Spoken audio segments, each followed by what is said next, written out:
call to order the Tuesday, February 7th, 2023 Town Council regular meeting to order at 6:36. Okay, I believe that we have everyone in attendance, except, who's that? Councilman Baumgartner's McBride's online? online. Online? Oh, there he is. Yeah, Councilor McBride's online, and Councilor Baumgartner online, that we have. He's right here. Oh, there he is, he was online. Oh, we have Councilors Cassieri, Westerfeld, Bordelon, McBride, Melendez, Jones, Franco, Parker, and Baumgartner. That's a whole complement. Thank you. If everyone would please stand for the salute to the flag.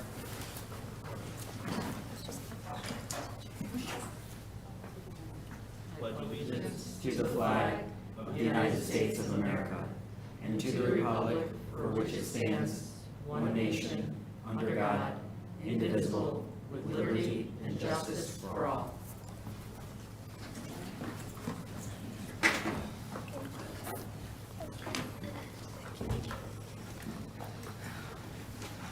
Recognitions, awards, and memorials. Proclamation honoring Thomas Olson. Councilor Jones? Thank you. This is a proclamation honoring Thomas Francis Olson. Whereas upon the occasion of Thomas Olson's induction into the Connecticut Veterans Hall of Fame, class of 2022, the Groton Town Council wishes to express its sincere appreciation for Tom for his service to the U.S. Navy and to his community. And whereas Tom received his commission as a naval officer in May 1974, served on the submarines USS William Bates, USS Robert E. Lee, and USS Kashmir Pulaski. He also served as the repair officer on the USS Fulton in New London. And whereas Tom had follow-on assignments at Naval Sea Systems Command and supervisor of shipbuilding, Groton, Connecticut, retiring in 1997 as a captain and director of submarines in the Office of Assistant Secretary of the Navy for Research, Development, and Acquisition. And whereas Tom began his second career in 2001, returning to government service as supervisor of shipbuilding in Groton.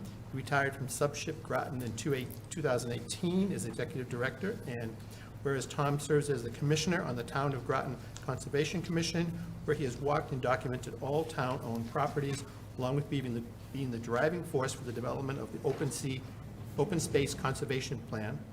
Whereas Tom is active with Groton Open Space Association, is a member of both the Finance Committee, Stewardship Committee, and an integral part of the GOSA workforce. And whereas Tom is Vice President of Tri-Town Trails Association and Chairperson of the Groton Construction and Planning Committee, now therefore be it that resolved that the Town Council of the Town of Groton, on behalf of the citizens of Groton, extend a heartfelt congratulations to Tom Olson on his induction and a thank you for his service to our country and community. Dated Groton, Connecticut, this 19th day of January 2023, Mayor Melendez, Town of Groton. Thank you. On to proclamation honoring Black History Month. Council Bordelon?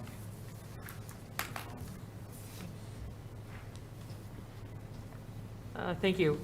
Proclamation, I just first want to thank Betsy McCousher for typing this up every year. Proclamation recognizing Black History Month, February 2023. Whereas during Black History Month, we celebrate the many achievements, contributions made by African Americans to our economic, cultural, spiritual, political development. And whereas Black History Month grew out of the formation of the Association of Advancement of Colored People, NAACP, in 1909, and by the establishment of the Negro History Week, founded by Carter G. Woodson, and the first observation by Black educators and students at Kent State University in 1969. And whereas President Biden said it was essential that we take time to celebrate the immeasurable contributions of Black Americans, honor the legacies and achievements of generations past, reckon with the centuries of injustice, and confront those injustices that still foster today.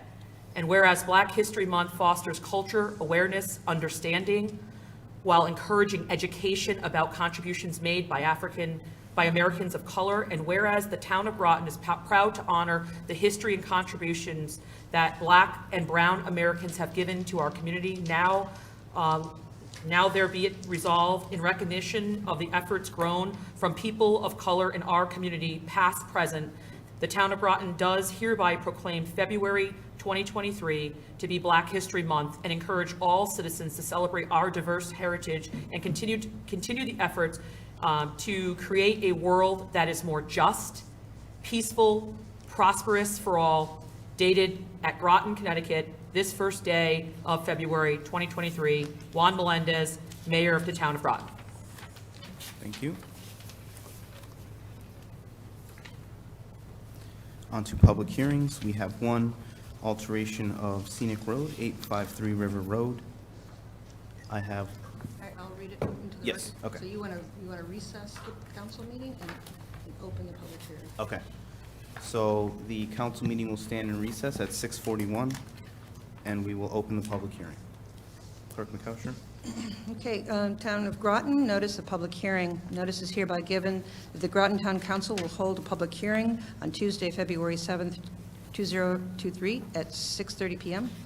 at the Groton Town Hall Annex, Community Room 1, 134 Groton Long Point Road, and via Zoom, to consider alterations of 853 River Road right-of-way in accordance with Article 5 of the Groton Code of Ordinances, designation of scenic roads. This was dated Groton, Connecticut, on the first day of February 2023. Town Clerk McCusher. It was in the New London Day on that very day. Thank And we you. do have Attorney Bill Sweeney here to speak on behalf of this.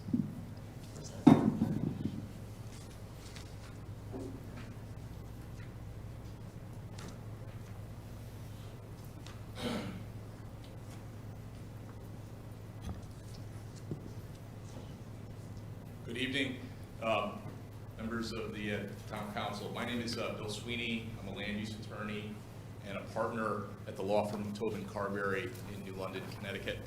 I represent George and Mary Davis, who are with us tonight. They are the owners of a vacant parcel of land located at 853 River Road here in the town of Groton. Also joining us tonight is Rebecca Nolan. She's a licensed landscape architect.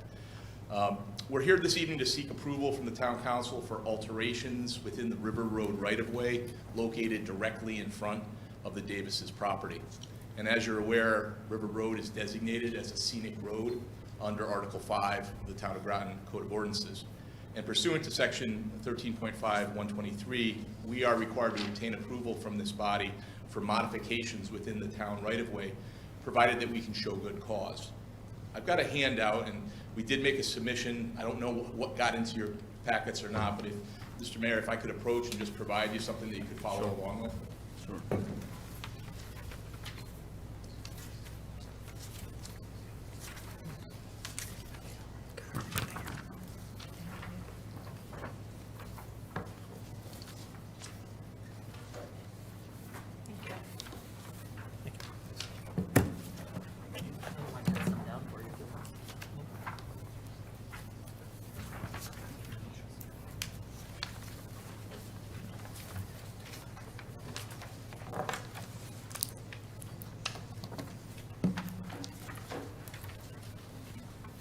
I'll try to be very brief tonight because I know you have other agenda items. My clients currently reside part-time in Mystic and are planning to build a single-family home on this vacant parcel on River Road, which is shown on the first page of the plan. If you turn to the second page of the packet, you'll see the proposed site plan for the project. The proposed house is going to be set a couple hundred feet back off of River Road. But the house still needs to have a driveway out to River Road to access it. Our client actually retained the services of a civil engineer and Ms. Nolan as a landscape architect to design a safe driveway access point that also minimizes the amount of clearing and regrading that's required within the town right-of-way to provide adequate safety sight lines for the driveway. This is a little bit of a challenge, though, and that's because due primarily to the sharp S-curve that exists in River Road directly to the north of the property, as well as existing overgrown vegetation and the steep embankment that's currently located along the western edge of the roadway.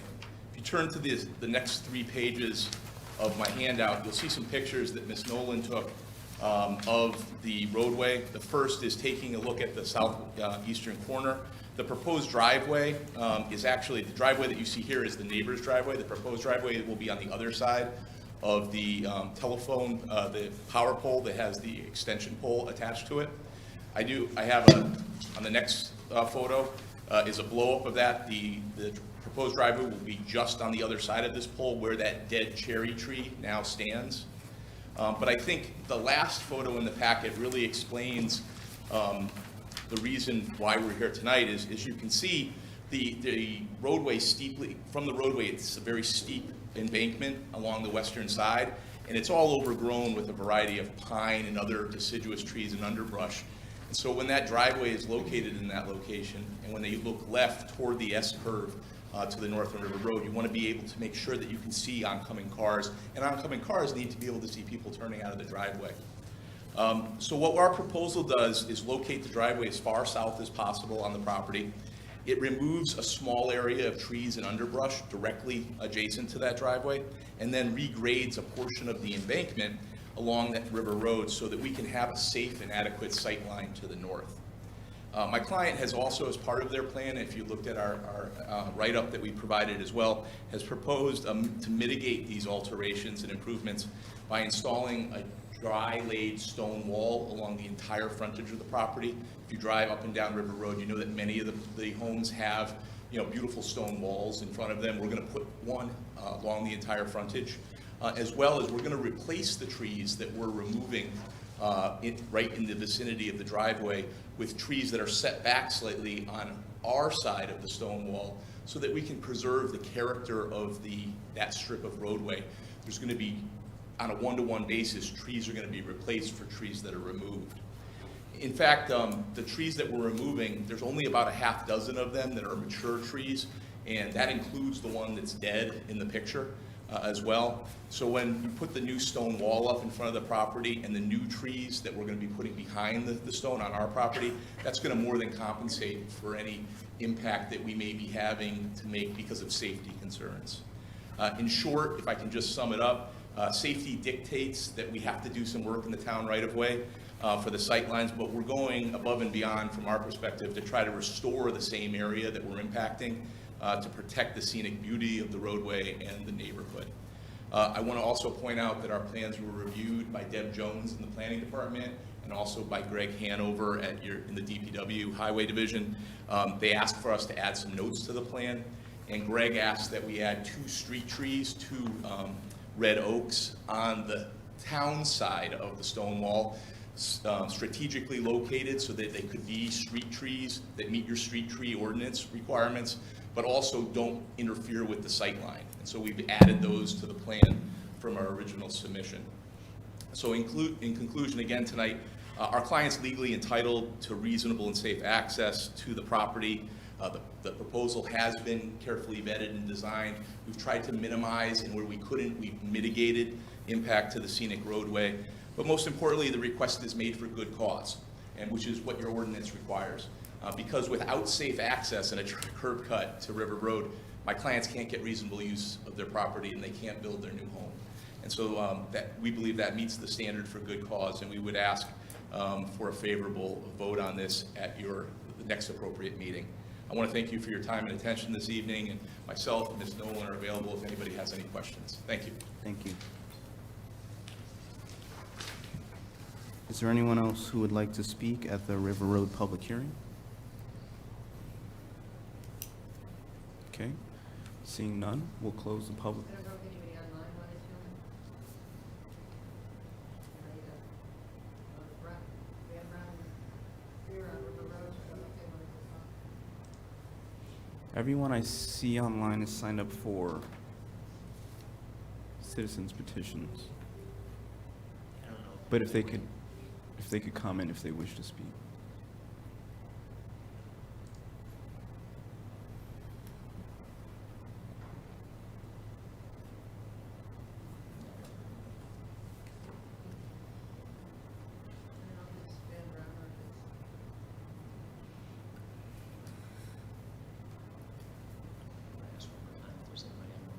Sure. Is there anyone else online who would like to speak at the River Road public hearing? Okay. One hand just went up. Yes. Me up, all them 2 panelists.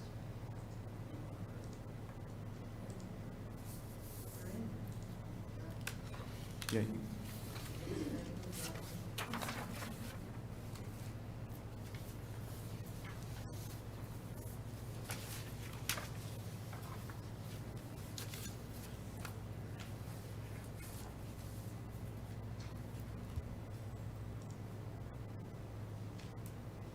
There you go. Van Brown, you have the floor.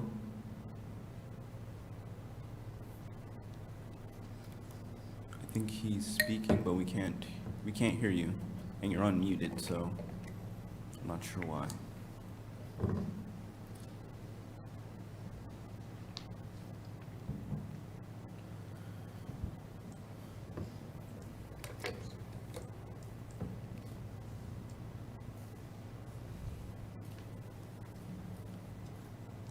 Mr. Brown, are you speaking?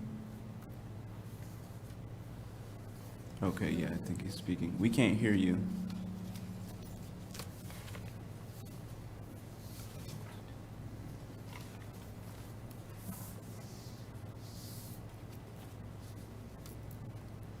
If you figured it out before public comment, Maybe he can log out to the other.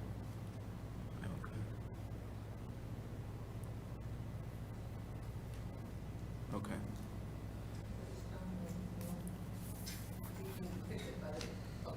Okay. So we'll come back. Okay, there they go. Right, we can't hear you. There might be some setting on your computer, on your laptop. We'll move ahead, and if I see you're on for public comment, so if you can get it, your audio fixed before, we'll allow you to speak on both. Maybe they pull one back in. All right. So we'll close the public hearing at 6:53. I think they're running into the same issue we had a couple of meetings ago. They can hear each other, but it's not coming through here, so I think there's a technical issue. Is that everyone online? Everybody online, so we have to stop. Counselor McBride, can you speak? Yeah, I think there's an issue. Is everyone? Okay. Nope. Yeah. Yep, it's everybody. Can we take a recess until, give it a moment?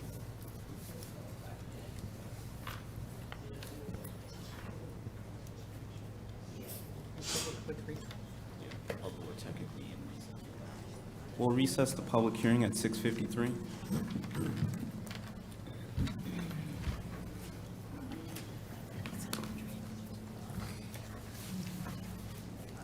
Press it into there, but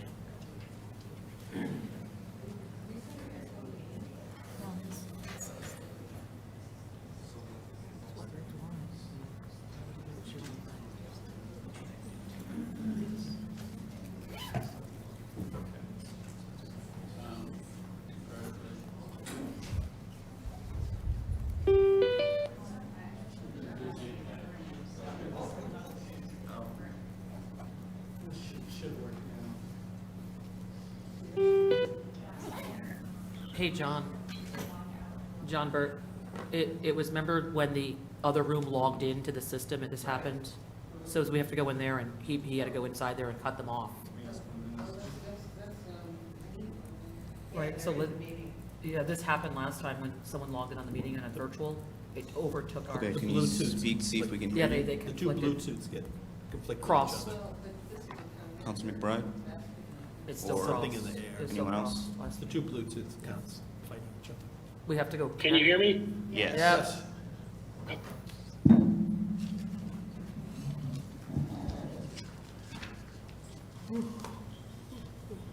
Ready to roll?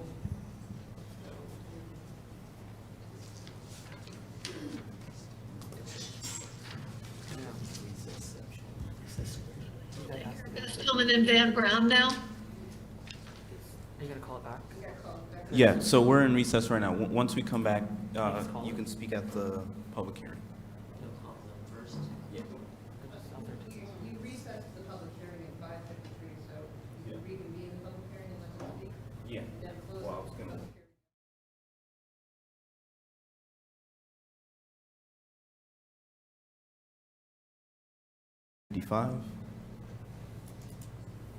I don't know if GMTV had us down or not. You're good? Okay. So we're back from recess from the public hearing at 6:55. And Van Brown, do you wish to speak at the public hearing on River Road? I believe my wife would like to speak at the public hearing. Okay, Beth thank you. Tillman. Good evening. I have not seen any published plans for this, and since you're not displaying them, it's very hard to figure out exactly what the attorney is talking about with regard to the approach to access to the piece of property. I am not certain that we agree or disagree with it. We are very close neighbors, and it will influence very much our enjoyment of the road. So how do we gain access to the plan that was just discussed? Can we upload it? I don't have it, I've never received that. But I can obviously have planning here, Bill sent it, Sweetie sent it to me later, but I do not have it. Does he have it now? If he emails it, we can upload it, I'm sure. Okay. So.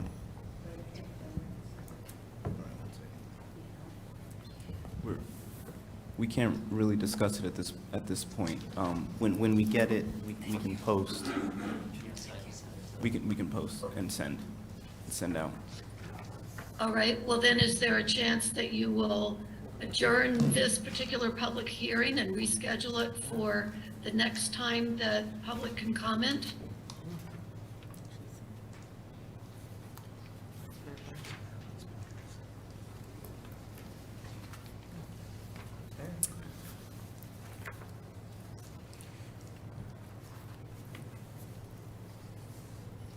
I mean, I'm not opposed to having another public hearing. John, if you want, we could do another public hearing. I don't know. We'll just schedule another public hearing. Okay, Thank you. Thank you. all right, Will it have to be noticed in the paper again? yeah. It'll be a regular public hearing. Moment. There's a whole packet here, if they want to see the whole presentation. Yeah. Can I address Mr. Mayor? Okay, so we can't really go back and forth on this. So we'll just have to post the packet online and do another public hearing. Although, well, so that's what we're just gonna have to do. Would it be, usually we do these at a regular council meeting, could we have a special one for Cal, a second Cal, so that things could still keep Sure. moving with the. Sure. So that'd be the, So it could be next week or 2 weeks or 3 weeks. for proper notification, maybe the 28th. 28, is that fine? And that way we can keep it on the same schedule we would. That would be great, and thank you, Mr. Thank you. Burt, for coming up with a solution. Appreciate it. And we did submit the plan to this town. I just want you to know we did it. Okay, so we're gonna close the public hearing at 6:59. The 28th? Yeah. Yeah, 28th. okay. On to receipt of citizens petitions. Are we allowed to comment on that? If we No. had questions about the No. public hearing? No. So the council will be back from recess at 6:59. And we're on to receipt of citizens petitions, comments, and concerns. Receipt of citizens petitions is the portion of the council meeting where the council welcomes comments from citizens.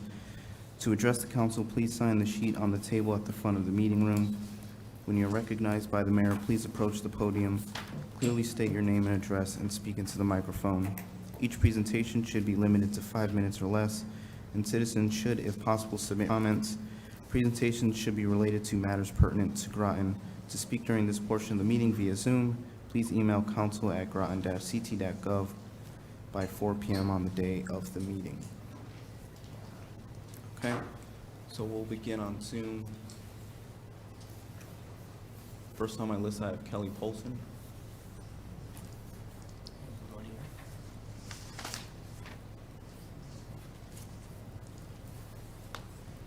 She's coming in now. Oh, she's not.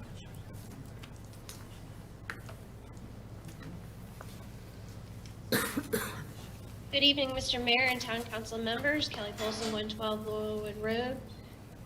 I have been respectfully requesting residential light trespass ordinances for 13 months. Respectfully request residential light trespass ordinances requiring lights to be shielded, and lights to be aimed down on their property. preventing light trespass on or through adjacent properties. This is my neighbor across the street. This is what happens to my house all night, every single night. Other towns in Connecticut currently have residential light trespass ordinance. I have provided examples of some of these. For example, town of Eastford, Connecticut.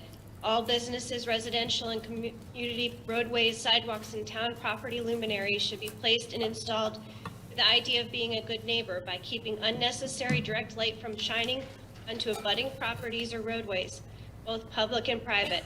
Outdoor lighting shall be in the minimum necessary number of luminaries and intensity of light to achieve the intended purpose for the lighting and shall meet the following standards as relevant. All exterior lights and sign illumination shall be designed, located, and installed and directed in such a manner as to prevent glare, light trespass, and light pollution. Be shielded to the extent possible to confine the light within the target area in all areas adjacent to residential property. No externally mounted direct light source directed towards the property line shall be visible at the property line at ground level or above.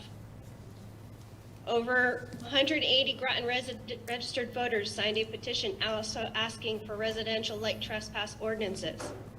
I have had light trespassing across my property into my home every single night, all night long for over 5 years. Police will not do anything without an ordinance. Would you want them trespassing into your home every single night? Would you want this happening to your kids, your parents, your friends? They are purposely light trespassing across my property and into my home every single night, all night. The unshielded light pole has been trespassing into my home for over 5 years. The 2 lights over the doors, which are excessive lumens for the function of lighting the doorknobs to unlock them. The very large flag made up of multiple strands of LED lights. That is not even theirs. It was moved from my diagonal neighbor's house so that it would be directly across from mine. On top of all these, 113 has a double-headed, excessively bright LED light over their garage, which has both heads aimed directly at my house instead of down to their driveway like they are supposed to be. This is set at a very long motion sensor interval and is set off multiple times every night and very early in the morning. My next door neighbor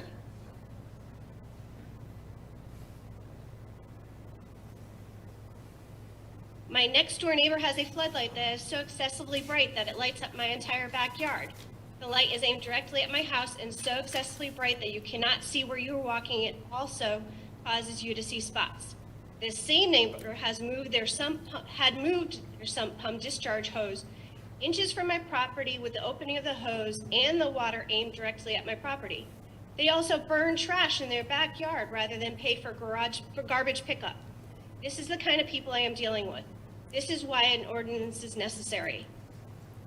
There are many articles about light trespass and light pollution. A little bit of this is light pollution is disrupting the seasonal rhythms of plants and trees, lengthening pollen season in U.S. cities. But as our nights grow increasingly bright, negatively impacts are becoming ever more visible on health and on nature. Science shows links between artificial light, eye injury, sleeplessness, obesity, and some cases even depression. U.S. studies show that it is a connection with breast cancer.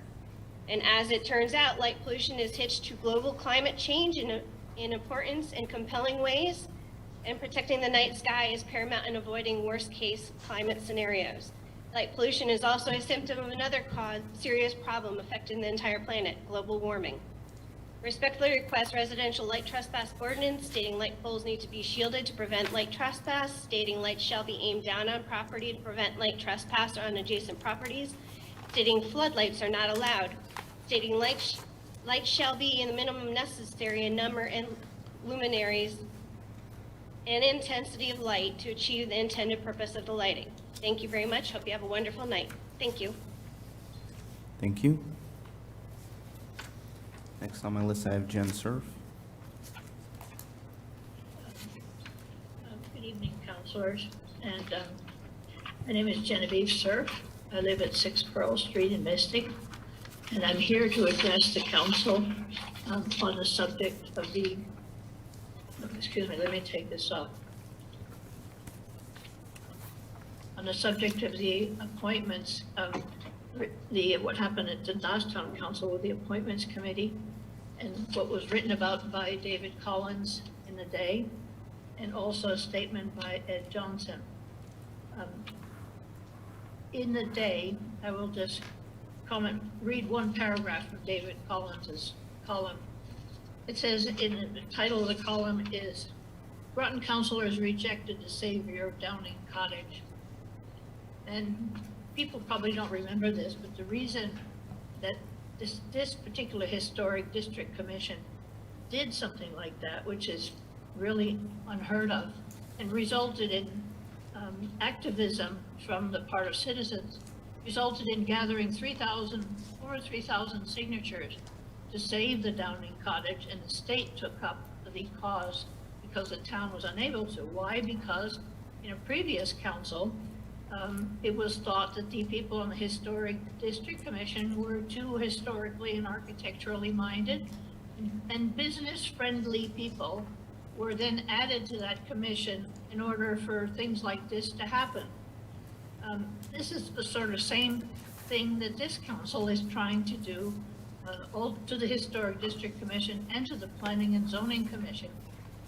So Dave Collins says, the gang of 4 on the town council, Linda Cassieri, Bruce Jones, Rachel Franco, and Juan Melendez, last month twisted themselves into some sort of procedural contortions to reject recommendation of their own council appointments committee to give John Goodrich full membership on the Historic District Commission. The people that they also rejected was one of the pillars of our community, Bruce McDermott, who is absolutely a wonderful guy, and who I served, I don't know how many terms on the RTM.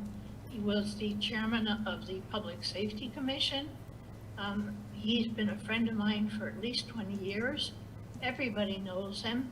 He's an artist, he's a musician. He's an absolutely terrific guy. He's been serving on the Board of Appeals for Zoning Board of Appeals for quite a few years. And it is completely incomprehensible why, as a group, you voted him, you did not allow him to become an alternate on Planning and Zoning Commission. You'd also then pulled Michael Caine out of the list of people to be reappointed, when Michael Caine, again, is one of the most, beloved people in our commissions in our community. He's a builder, so he knows what he's doing. He's a very compromising guy. He's very observant, very intelligent, and you almost voted him out. The gang of 4 it's really a gang of 5, because David Collins did not include Councillor Parker. Councillor Parker, by abstaining, and she usually votes with the gang of 4, by abstaining this time, I don't know why, basically caused the vote in favor of the applicants to fail. So basically, she was part of the gang of really 5. David Collins goes on to say, they voted him down, a plan obviously scripted before the meeting and chose someone else. This was very disturbing to all of us who were watching this council meeting, because Councillor Cassieri made this big speech about picking responsible people and, who were appropriate for the job, who had proper morals and ethics and all of this. And evidently, the other 4 of you went along with what she said. She refused to submit what she had said, and she spoke for quite a few minutes. She refused to submit it for the record. I did try to go back again and transcribe some of it, and I'll read you what I posted as a comment. Because of what Councillor Cassieri said.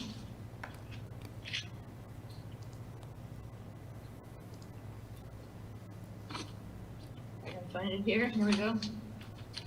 Okay. Councillor Cassieri read from a prepared statement, which I was informed she did not want to file as part of the record. I did a rough transcription from the GMTV video, and I want to share a couple of passages I found had questionable logic.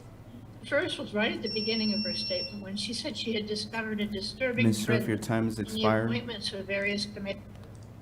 Your time has expired. Thank you. Next on my list, I have Beth Tillman. Out of respect to Mrs. Surf, I just want to let her know that you've been muted, Mrs. Surf, so you don't continue to talk. Mrs. Surf, they Thank muted you. you. Next on my list, I have Beth Tillman. I love the way the state does it. They tell you to do your closing remarks at the end. Beth Tillman, you have the floor.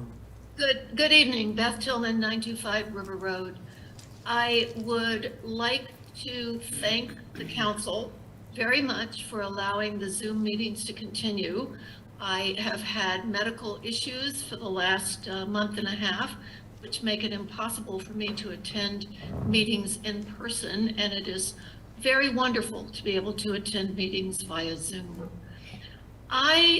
After the desire of the council to disrespect their own personnel and appointments committee's recommendations, filed a petition with change.org to advance John Goodrich as a full candidate for the Historic District Commission. John has extremely marvelous credentials to be able to do this job wonderfully.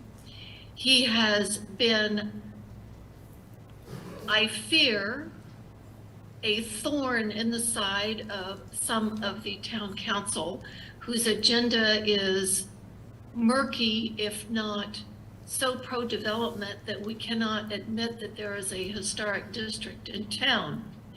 I do think that John has a considered, rational, logical viewpoint in all of the decisions I have seen him make.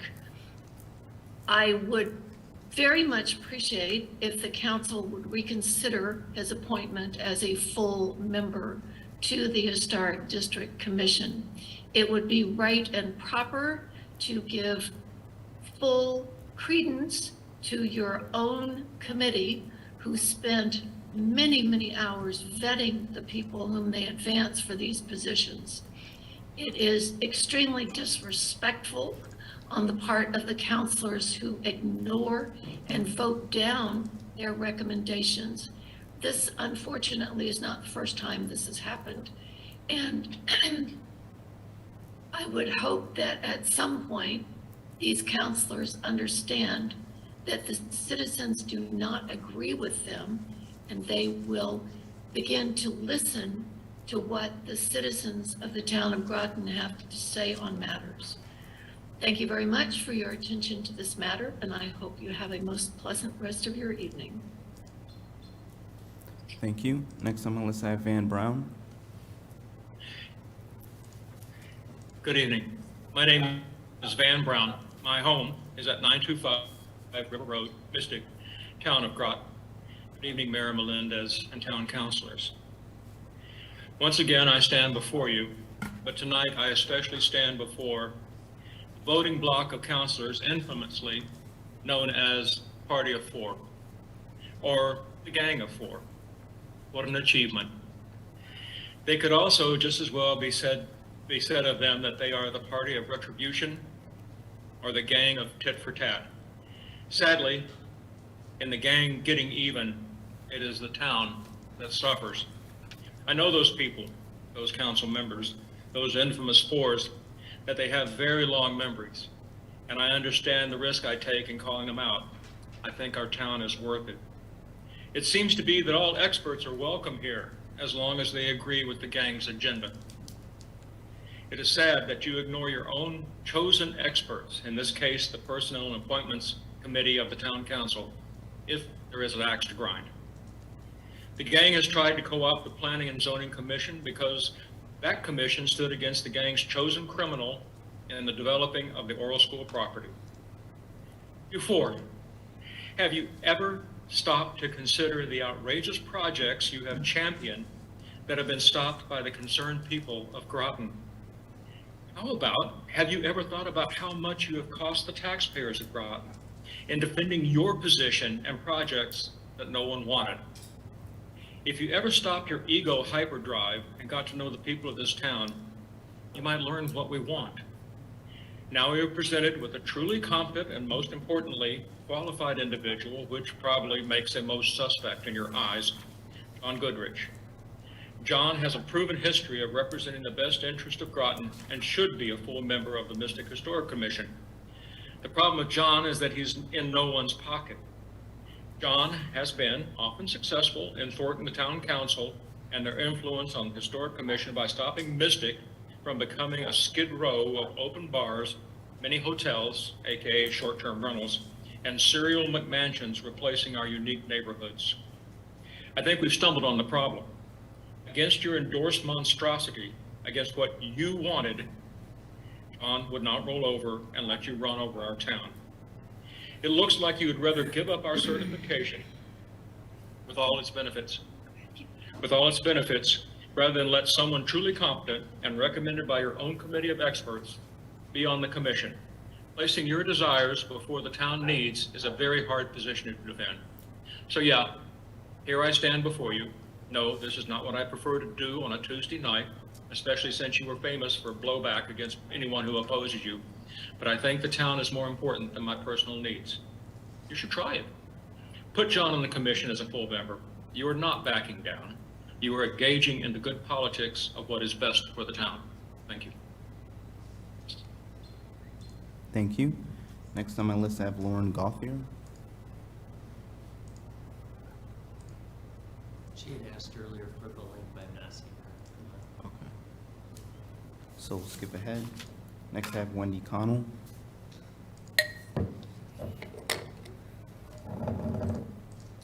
Yes, good evening, town councilors, Mr. Burt.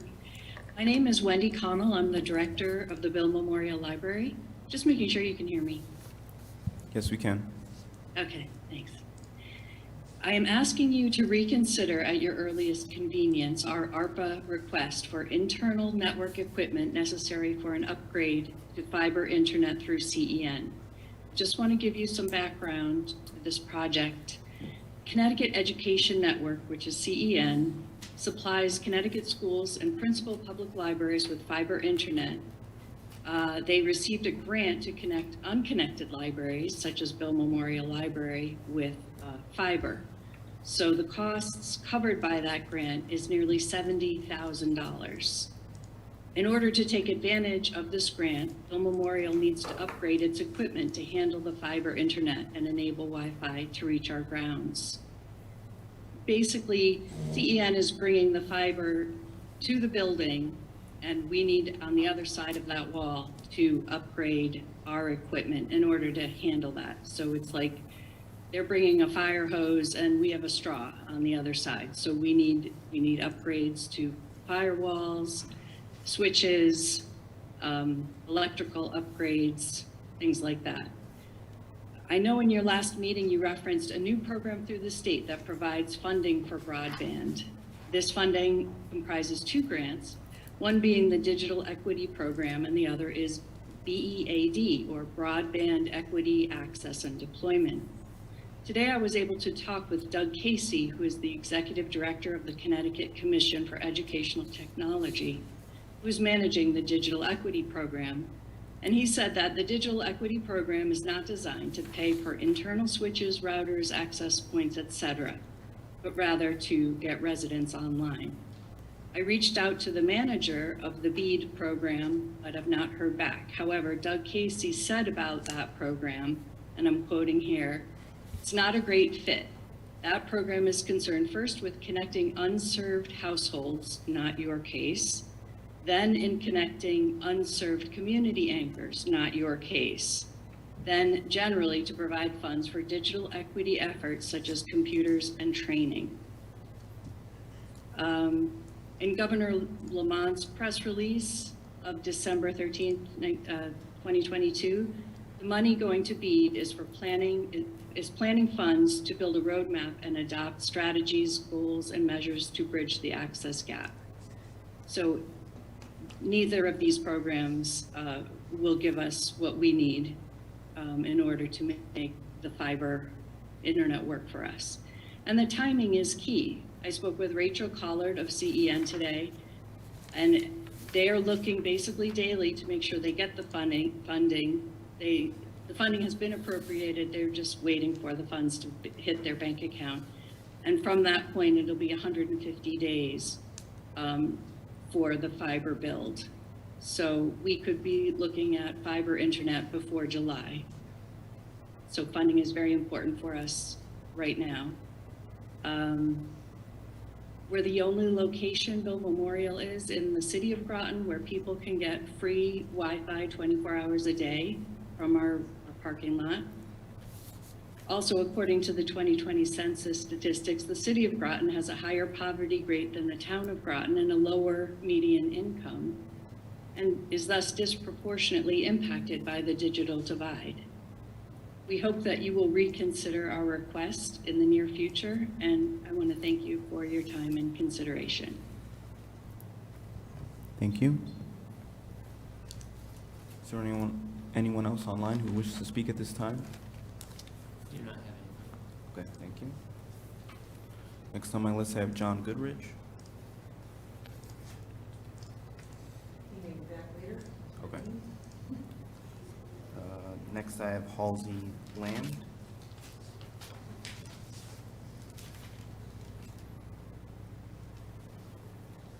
Hi, good evening. I'm Halsey Land. I'm at 129 Indian Field Road. I just have a traffic concern, particularly our neighborhood, Ring Drive, Indian Field Road. I'm not sure if you're aware, but many people use it as a throughway from the 1 to the 117, and they speed regularly through it. I noticed there is a recent addition that says what speed you're going, but it still does not curb the problem, specifically where we come out of our drive on the roundabout. There's a lot of, I've seen personally, head-on collisions there. They go around the corner too fast. It's not, you can't really see around the corner. I'm not sure what to do about it other than maybe speed bumps, possibly turning Indian Field Road into a one-way street so that to avoid possible head-on collisions at those intersections. Basically, we are terrified to walk down that street, and it is our neighborhood, so we're a bit bummed on that. The speed limit on the 117, I think, is way too high. It's 45 miles per hour until you get down to the 40 mark, which, as we know, most people here don't drive the speed limit, so you're going 65 miles an hour down that road. When I'm trying to turn left onto Indian Field Road, people speed past me going, at least 45 miles an hour. I'm really terrified about getting into an accident around our neighborhood. So yeah, maybe a speed limit reduction, possibly one of those signs that say how fast you're going.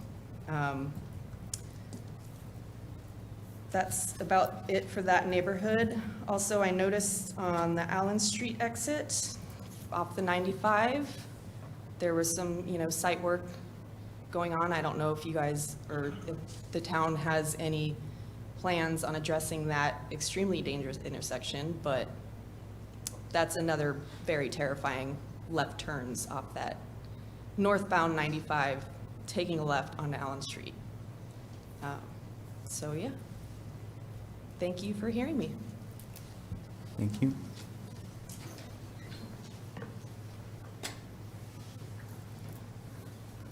Next I have, it just says Stonington Farm Shellfish.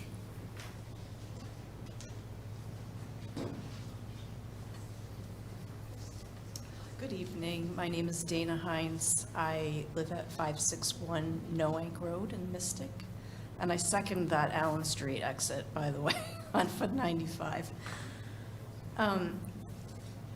We are the owners, my partners and I, of Stonington Farm Shellfish, which is a small family-owned shellfish farm. We work out of the Noank Co-op. We have 100 acres in the Mystic River. We're the only woman-owned majority farm like this in the area. We've been members of the Noank Co-op for, since 2017, and including us, there are 3 farms, No-Ank Oysters and Mystic Oysters, that hold equal memberships at the farm, meaning that no matter the size of our farm, we are afforded the same rights and are expected to follow the same bylaws. This is not the case lately. The smaller farms are continuously disenfranchised by Mystic Oysters. We're currently banned from using the shared designated cooler and processing area, which are very important to maintaining the business. As per our bylaws, all of these areas are considered shared or common spaces and therefore must be accessible to all members. This includes bathrooms and office, hand washing stations. As the latest as example of bad behavior stemming from Mystic's recent run-in with the state of Connecticut's Department of Agriculture, Board of Aquaculture for illegal harvesting. And I'm gonna hand it over to my partner, Beth. So really, this is not the first time we've sort of been the victim of retaliatory behavior. I'm gonna go more from the paper because I can't freestyle it like Dana. But to be locked out of the bathrooms, to be locked out of the office, and to be banned from using the cooler and processing area is, I don't even know, like when I say it to people, they say, what are you talking about? Because it's nonsensical. We pay our rent, we're members, we follow the bylaws, we try to be good neighbors to everybody in No-Ank. We've been hesitant to come forward, number one, because we haven't been able to find anyone to help us, and number two, we're small, and the retaliatory behavior is scary. This is not what we do full-time. This is what we do because we love it. This is what we do as a family. And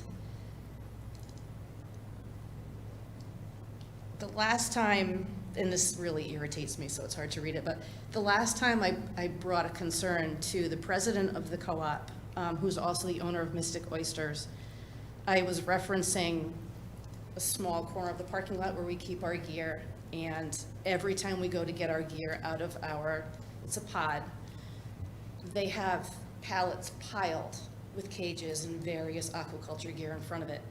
And so I said, if you don't put your stuff in front of it, we don't even have to talk because they don't like us.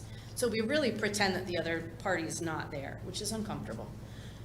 And so I brought this concern up, and his response to me was, stop talking. And I said, but I'm trying to discuss this with you. He said, stop talking.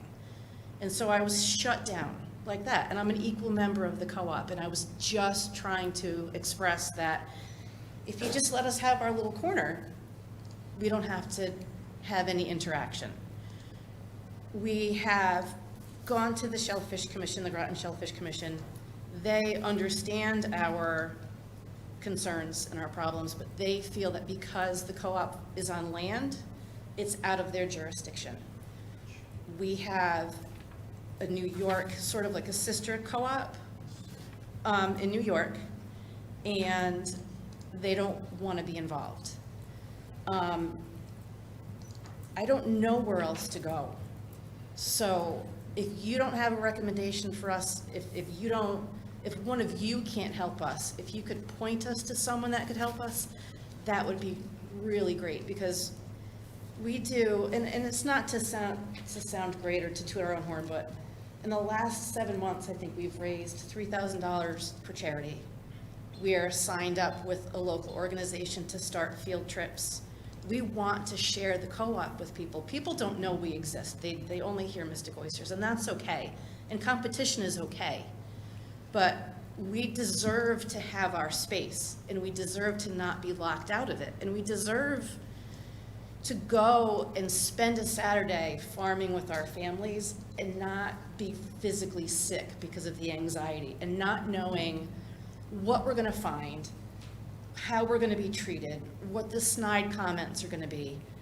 It's just really unfair, and we've tried really hard to be good sports, because in the grand scheme of things, with everything going on in town, we understand that this isn't a big deal compared to homelessness and you know, food insecurity but to us, this is huge, because this is what we do as a family, and nobody farms for the hours, and nobody farms for the schedule, and nobody farms to make money.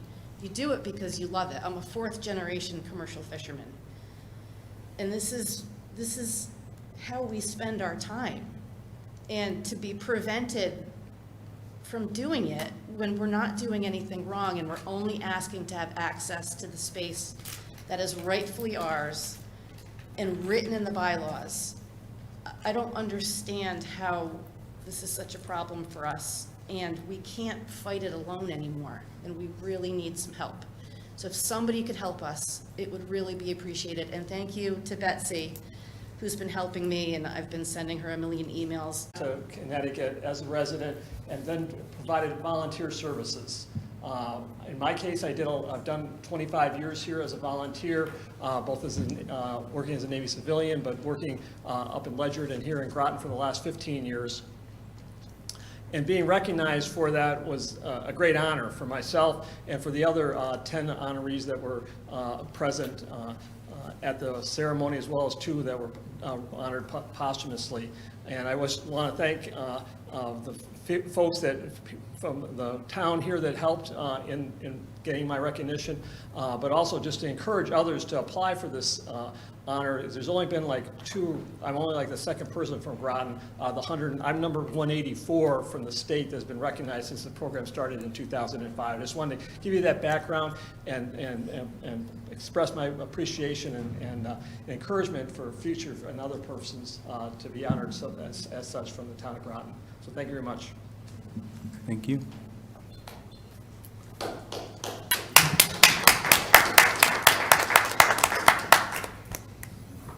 Next on my list, I have Jim Furlong.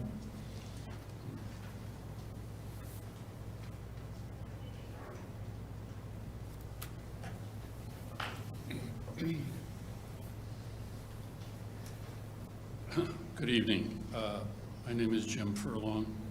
Live at 57 Fishtown Lane in Mystic. You've heard a good bit of what I'm going to say, and what I'm going to say is very brief, but I'd like to go on record and say it nonetheless. John Goodrich is an expert. He's a pro. He has both a strong academic background and extensive practical involvement in historical preservation. That's use of his hands. He should be appointed now as a regular member of the Town of Groton Historic District Commission. His appointment would not only recognize his scholarly and intimate knowledge and experience, it would also, as Attorney Mukausher points out in a recent paper, help ensure that Groton maintains its eligibility for grants and other assistance from the State Historical Preservation Office. And this may be in danger right now because we don't have enough expertise where it should be. Appointing John Goodrich should now, and should have been earlier, an obvious choice for Groton. Thank you. Thank you. Next on the list, I have Michael Boucher.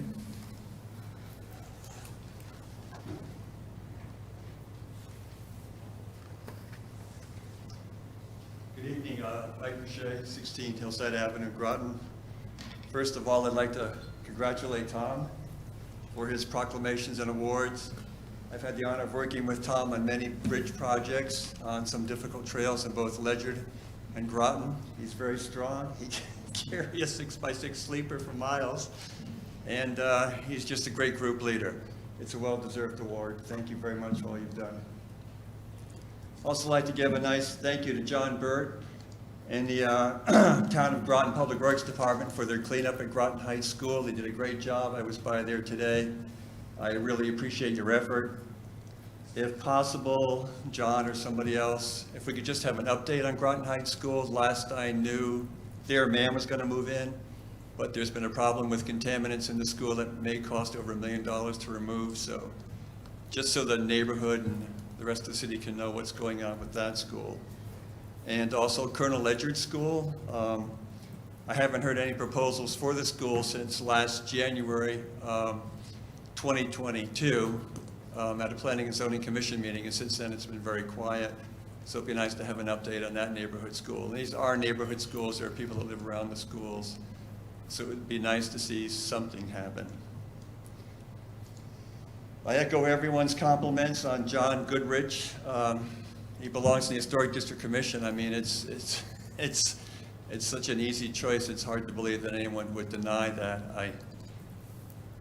I can see the political reasons for it, but I can't see the good citizen reasons for it. There are none. Park Place, another update. I'm full of updates today, but I've been to see Alice Foley a number of times. We've walked the street. I've seen the town's survey markers. I've gotten the history of the street. To me, it's obvious that the street is being encroached upon by the neighborhood, and as best as I can tell, they pretty much want to force the public out from accessing that waterfront point. And so I don't understand why that's taking place, why they're taking up town property along Park Place. That should be looked into. Branford Manor had a great turnout last night, over an hour of speakers from the tenant speaking about the mold and other issues. It was pretty dramatic, pretty tearful to hear what these individuals are going through. And there was an estimate that even now, still 70% of the apartments are affected by mold. I know you guys showed great leadership when it came to the tax abatement agreement and enforcing that, and I hope you can show some more leadership because it's really necessary with Branford Manor. Kelly Paulson, I've been to these meetings lately ever since the data center, and she's been bringing up pleas like trespassing ordinance, and obviously the woman is being harassed, and it's sad to see how much suffering she's going through. So I don't know where you are with the light ordinance, but I personally would not be able to put up with that kind of situation. So my hat's off to her for the patience she's had with the council and the town for trying to solve this issue. And I believe that is it. Although it would be nice if you bring back public comments again for more meetings. I almost feel like regular citizens are being chased out of town because someone else has a different agenda. Thank you very much. Thank you. Next on the list, I have Fred Pizarros.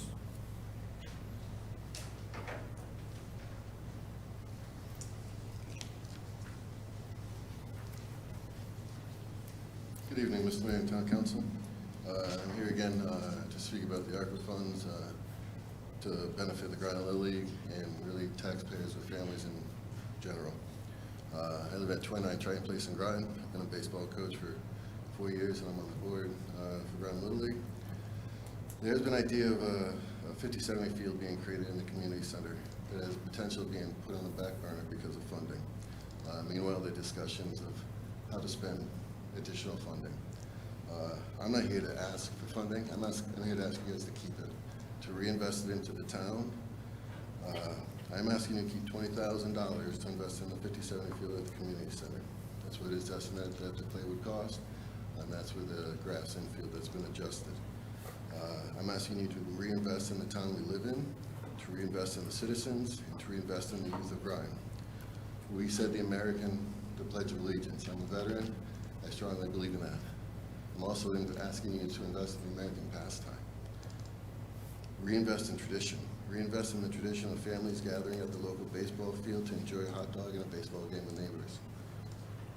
reinvest in here in the crack of the bat for the next 20 years. Stop for just a brief moment. Can you imagine Groton without baseball? Baseball's been in Groton for a long time. Yogi Berra played here when he was in the Navy. That's big to me. When I wrote this, I was going to say, imagine baseball for the kids, but it's not just the kids. You go to any baseball game, it's the families. We all know that aunt or an uncle, grandparent, maybe a brother and sister that drove an hour to be at a baseball game. Reinvest in that love of the game. Reinvest in watching our kids at that level playing baseball for the next 20 years, playing the American pastime. I couldn't imagine living in a town that didn't offer baseball. We have a resource we are willing to commit to this project that can't be overlooked. People and manpower. Our league is growing from the youngest ages. We have 8 T-ball teams compared to 1 or 2 of the older teams. I can give you a list of the players that will use the field this year, next year, and for the next 7 years. We have that list now. Next year we'll have the 8th year, and so on and so forth. The field will be put to use. Your decision tonight can benefit all of them, and that's just the players. The families will benefit, and the community as a whole. We give kids a place to grow, to learn how to play a sport, how to be part of a community, and our hope is how to be a better part of that community. I've seen many of you guys volunteer alongside of us. That's awesome. When kids see volunteers from the community dedicating the time and making a difference, they're more likely to volunteer in the future. That's what we need. It's becoming less and less. Now for the financial benefits. We have the serious opportunity to host a district all-star tournament, bringing in teams and families into Groton for a tournament likely to last 7 to 10 days, but we need better facilities, especially at the 50-70 field we provide for. This will bring in revenue for all types of businesses in Groton. I don't think I need to explain or list the benefits of. I don't think I need to list the businesses that benefit from having hundreds of people coming into Groton for a baseball tournament, from gas stations, hotels, food, everybody. Once we have the facilities, our goal would be to put them into use as often as possible. Baseball tournaments is an industry unto itself that Groton can stake a claim in and be part of those baseball tournaments for years to come. I've seen, as I said, I've seen many of you at the baseball fields volunteering your time, so I know we have your support. This is invaluable to us and we greatly appreciate it. Now we humbly ask you to stand beside us as we continue to grow this league and help us grow. I think you know we put in the work, but we can't do it without you. I appreciate your time tonight. Thank you. Is there anyone else who wishes to speak at this time? Please approach the podium, state your name and address for the record.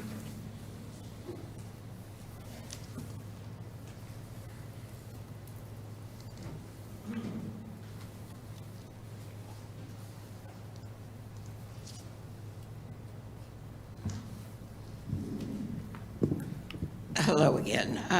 Mary Ellen Furlong, 57 Fishtown Lane, Mystic, Connecticut. Enough. I recently sent the town council, which you've all received, the notice about the upcoming trial of Got Space. I don't quite know where you're all coming from. I'm sorry if we bore some of you with our citizens' comments. I sat here listening, watching the expressions on the faces of people when people were complaining about whether it's light pollution or other things. Some of you, I don't quite understand why you're here. The same complaints all the time, no response to our questions. Branford Manor continues. It's not finished, it's not much better. No noise or light ordinances. I think there's something like normally 666 towns in Connecticut have noise ordinances, but we don't. No plans to bring anything but a Popeyes to the town. That's about as low as you can go. The developers that have been presented to us as bringing transformative developments, such as Restler, Quinn, and Fioriello, make me wonder if the ghost of Tony Soprano will be the next preferred developer. This is not what you were elected to do. You are not representing the residents of Groton. I don't know who you are representing. Thank you. Thank you.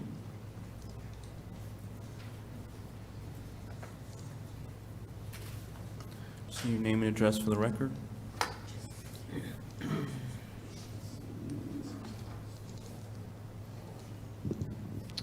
Ian Thomas,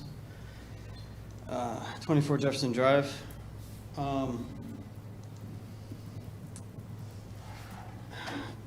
here primarily on behalf of Branford Manor. I've sent some emails out. I made some comments at the last meeting that the town manager actually validated as far as what is the verification process. When it comes to these complaints and the complaints getting cleared, we hear about it from Legislate, we hear about it from Related, but we don't hear about it from the tenants or their attorneys' points of view. And I asked, what's the validation, what's the verification process? Where do the tenants and their representation get the sign off and say, yep, we agree, that seems resolved? And the town manager, in his response, acknowledged that that would be a logical thing to do. However, the emails that we've received since that meeting have not seen those commentaries integrated, and I've not heard from the tenants that they've been included in any substantial fashion as far as like closeout walkthroughs. Now, at the city council meeting last night, one of the councilors made a suggestion that made a lot of sense of having the tenants actually involved with the final walkthrough, with the city inspector, with Legislate, so they could maybe, walk them through and show them what they're seeing that clears the complaint. Something needs to be done, because Related is doing what they do and giving us a story, and then Legislate does what they do. They say the complaint's cleared based on their information, and then the complaint gets reactivated a week or two later because it's either not been addressed or not been addressed to satisfaction of the tenant and the tenant's attorney. And what that's doing is creating like this shell game for the complaints, where we get stuck in this default loop where, again, I've gotten some convoluted explanations of what exactly state of default we're in from the city mayor and from the town manager. I thought it was a 30-day default to resolve the issues. It's now well past 90 days. I don't know, I've stopped counting. But it seems like we're just in this feedback loop now, and nothing's really getting improved, nothing's getting addressed, complaints are getting cleared but then resubmitted.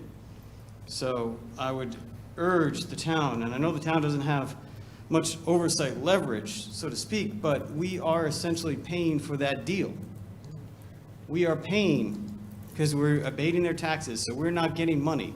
That's an expenditure, because it's revenues not received, that's equal to revenue spent. So we are paying for Related, we're paying Related to abuse the tenants of Branford Manor. Just think about that. If you look at it existentially, it's horrifying, and we really need to look at it aggressively. And I would urge the town manager, city mayor, and the town council and the city council to have another joint session, like the two bodies did back in 2017, specifically March 21st, 2017. I would urge you all to go look that meeting up on GMTV, watch that meeting. Lots of discussion. City council sat right there. Town council sat right there. And one of our brave tenants, Christine Rothermel, stood right here and pleaded and said thank you to Related, said thank you to the town council, to the city council. And she was so hopeful and healthy looking. She spoke last night at the city council meeting. I urge you to watch that meeting as well and see what 6 years of neglect. Neglect is a kind word for it. It seems malicious to me. So, I don't know. I don't know what can be done, but something's got to be done. I had some other things I was going to speak about, but I'm sorry, I gotta speak on that. So, you know, we have this leverage, we have something we can do. And I don't know what the town attorney's position is on it, but we can at least do a joint session, and Branford Manor should be a regular agenda item until the issues are resolved. And it should be a joint session with the city council and the town council. Get related, Ledge Light and Branford Manor tenants and their attorneys in the same room at the same time, broker the conversation. Thank you. Thank you. Does anybody else wish to speak at this time?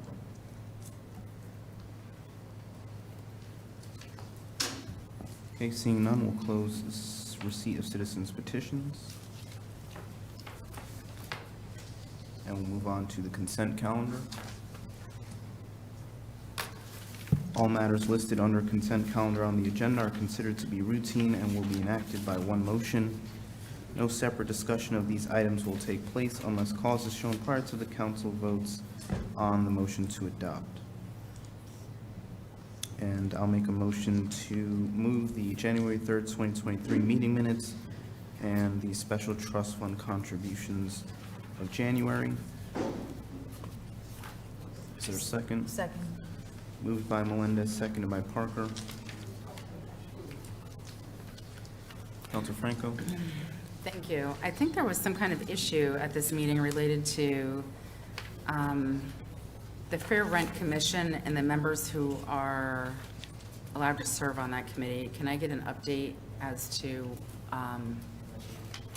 what was found out about that? Is that the part, are we doing, oh, I'm sorry, that's not in the consent calendar anymore? That's separate? Yes. That's Thank you. separate. Okay, sorry. Thank you. It's like right after that. Sorry. Okay, seeing no further discussion, I'll call for a vote. All in favor, say aye. Aye. Opposed? Abstentions? Carries unanimously, 9 in favor. On to communication and reports. Town councilors, Councilor Baumgartner. Yes, thank you, Mr. Mayor, and thank you to each and every one of you who came out this evening to testify, or I should say provide public comment on issues of concern in the community. It is always appreciated, and I certainly appreciate your willingness to speak truth to power at times and to inform us so we can make better decisions representing you. With that, I just want to thank the many individuals who participated and really helped put together the second annual Black History Month celebration. Another collaboration, great collaboration between the Town of Groton Parks and Rec Department and Councilor Bordelon, who emceed the event. And just want to thank really everyone and all the volunteers. It was a pretty bitter day, a cold day, but it was so uplifting hearing so many young voices and folks of all walks of life coming together in solidarity to honor the many Black and African American leaders and voices in our community that for so long have gone unnoticed, and hearing us about their stories and their contributions, especially as the submarine capital of the world, to hearing some of their stories, folks who have served so honorably in our U.S. Navy, and just really want to thank everyone for coming out, and very much look forward to participating again next year for the third annual Black History Month celebration. Thank you, Councilor Parker.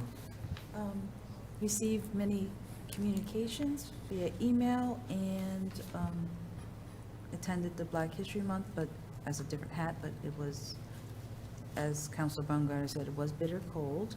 And I'd like to thank all the speakers that came out and participated because, again, bitter cold. I attended the TVCCA meeting, and that's all I have to report. Thank you, Councilor Franco. Thank you. Had quite a busy week or two here. I'd like to thank everyone for coming out and attending the Claude Chester presentation earlier before our meeting, and all those who came and spoke today at our meeting. I look forward to some of the responses from that presentation. I'd also like to congratulate Tom Olson and thank him for his service. I attended the Economic Development Committee meeting, a Beautification Committee meeting. I also attended a state FOI complaint hearing. I watched the Personnel and Appointments, the Historic District Committee, Historic District Commission, I'm sorry, meetings, actually a few of them. I watched the last Property Reuse Committee. And I contacted both, after watching the Historic District Commission meeting, I would like to notate that I did contact John Burt and actually the chair, Eric Goodman, to notate that what I witnessed are numerous FOI issues without noticing on their agendas any topics that they're discussing during their meetings are not posted on their agenda at all. And I also sent Mr. Goodman a link to a presentation that was held here at the town so he can get some education on FOI.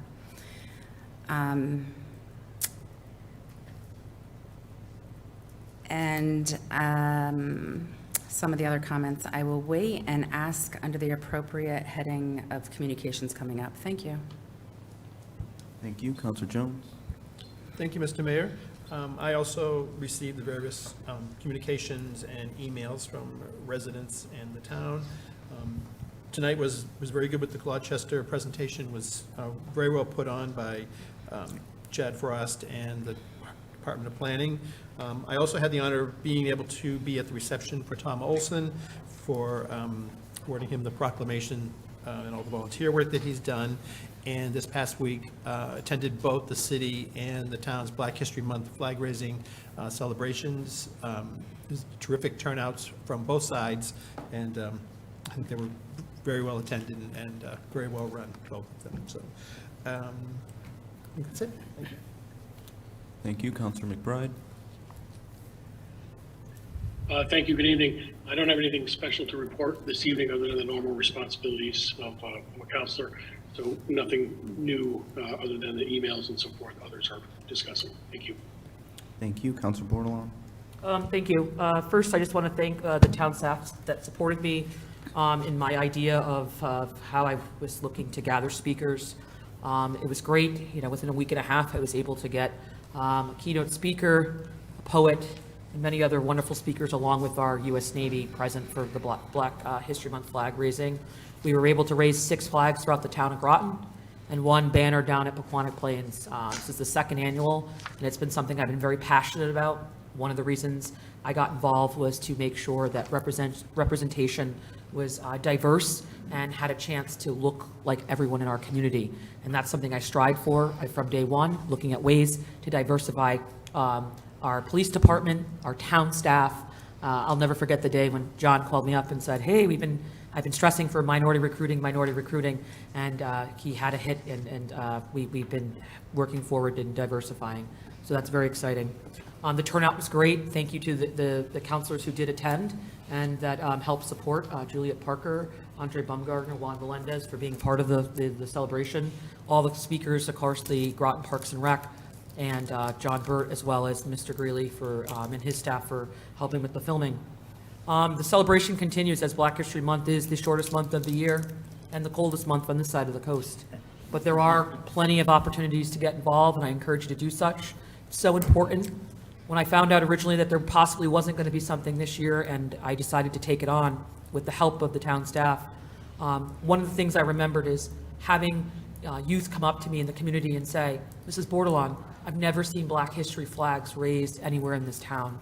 And that meant something to me. High school students, friends of my sons, driving through Pequannock Plains and seeing the different signs, one at our police department, things like that really do make a difference and really create a sense of comfort for communities that have felt underserved at times. There is a celebration on February 25th at 4 p.m. I encourage you all to attend. It's going to be at St. Mark's Episcopal Church in downtown Mystic on Pearl Street. It's at 4 p.m. They're having a lady named Lisa Clayton Singers coming. It's gospel music. There's going to be a lecture about Black history. It's open to the public. It's not a religious event. I encourage anyone to attend, and I definitely will be there. Also, February 11th, the Mystic Chamber of Commerce is also doing that. That's this Saturday from 10 to 12:30, starting at the Mystic Flagpole. They will walk up to the Baptist Church. Again, there'll be some singing and some speeches there. So another great way to kind of get involved in the community. As a young minority female growing up on High Street in Mystic, to think that two celebrations are happening in Mystic is beyond me. I can't tell you how exciting that is to see. And I want to thank the Chamber and St. Mark's Church for doing that along with the town. I've had various communications. I did receive an email from the town manager regarding, I did ask for the attorney's opinion. Did you get that email, John? I just want to make sure. Which one? The attorney's opinion about Branford, that email that you sent?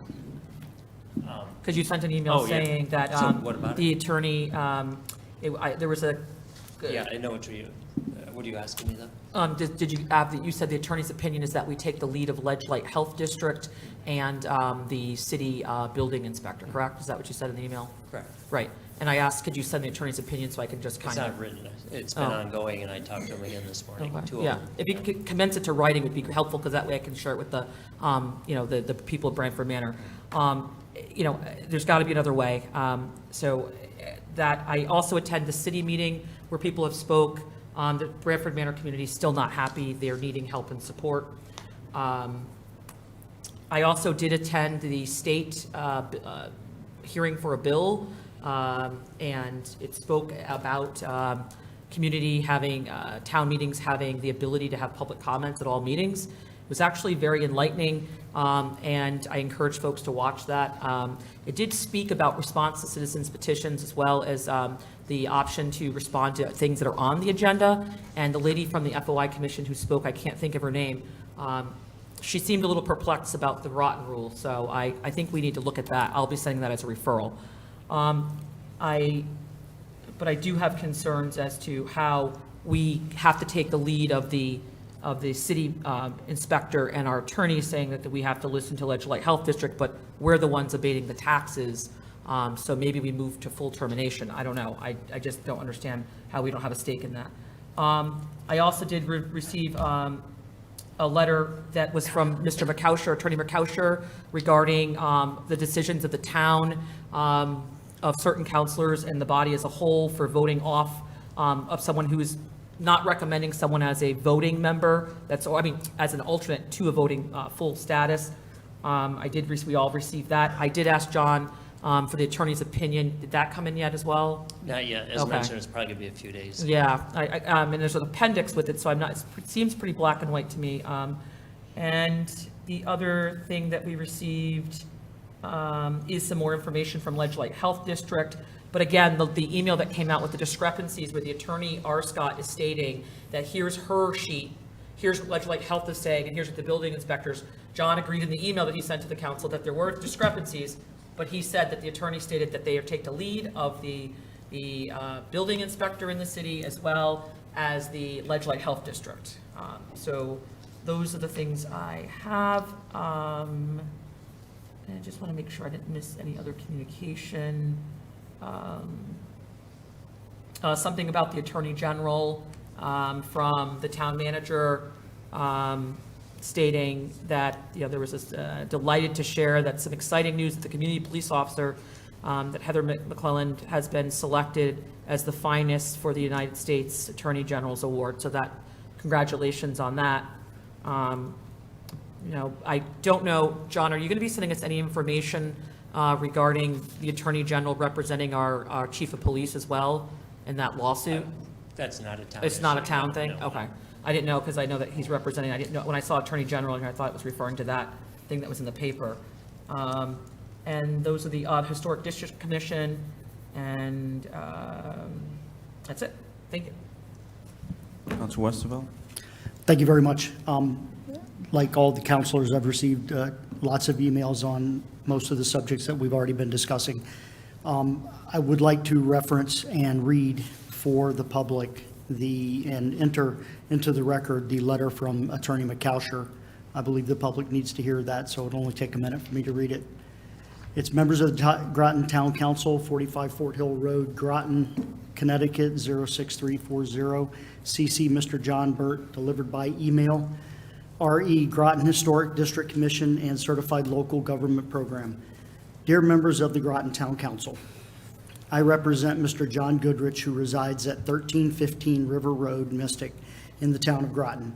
He is currently an alternate member of the Town of Groton Historic District Commission. Recently, he was recommended to fill a position as a full member of the commission by the Personnel and Appointments Committee of the Town Council, but that recommendation was rejected by the council. Mr. Goodrich has a particular and long-standing interest in historical preservation and is concerned that the town of Groton is overlooking qualifications necessary to maintain its status as a certified local government and the opportunities presented by this status. I am attaching the Connecticut Certified Local Government Procedures, which describe the aims and benefits of being a certified local government on pages 4 and 5, particularly for the eligibility for grants and the technical and advisory services offered by the State Historical Preservation Office. The town of Groton previously qualified as a certified local government, but it is at risk of being decertified because it does not currently meet the minimum requirements for establishing an adequate and qualified historic preservation review commission as required on page 7 of the procedures, subparagraph C. There shall be at least 2 36 CFR 61 Appendix A qualified members in the professions of architecture, historic architecture, history, architectural history, or archaeology to the extent available in the community. Other professions represented on the commission may include, but not necessarily be limited to, planning, building trades, landscape architecture, or law. In all cases, however, members must have a demonstrated interest in the field of historic preservation. I am attaching 36 CFR Appendix A, which was part of the email. As you will see, these qualifications are specific and extensive. Groton does not have anyone serving on the commission who meets these qualifications. The commission also does not have the minimum 5 regular commission members as required on page 7, paragraph 2 of the minimum requirements. Mr. Goodrich possesses the qualifications to be a member of the Historic Review Commission, which is effectively the Historic District Commission, under Section C, Architectural History, and E2 of Appendix A. He has a BA in Art History from Boston College, an internship at the Boston Museum of Fine Arts, a year of study with the Rembrandt Research Project in the Netherlands, 4 years of work at the Mystic Seaport Museum, and is restoring the Dr. Dudley Woodbridge Tavern circa 1745 in Old Mystic. Mr. Goodrich is concerned that the Historic District Commission will be unable to maintain the certified local government status for the town of Groton unless the commission membership meets the minimum membership and qualifications as required.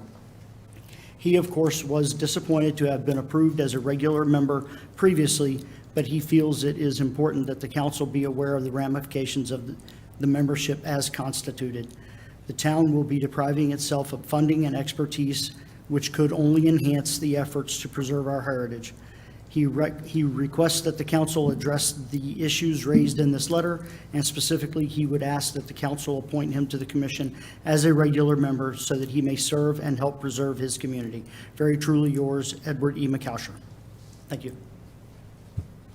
Thank you. Councilor Kassiri. Thank you. Good evening, everyone. Last Monday, the 30th, I attended the Citizens and Police Committee meeting at the Town of Groton Police Department. Officers discussed the department's use of force data, accreditation, the types of encounters that constitute a use of force, training, and crisis intervention calls. This was a very informative meeting where department use of force statistics are discussed, analyzed, and explained, and I highly recommend watching if you would like to learn more if you are interested. I also attended the Gloucester presentation tonight here at the Annex.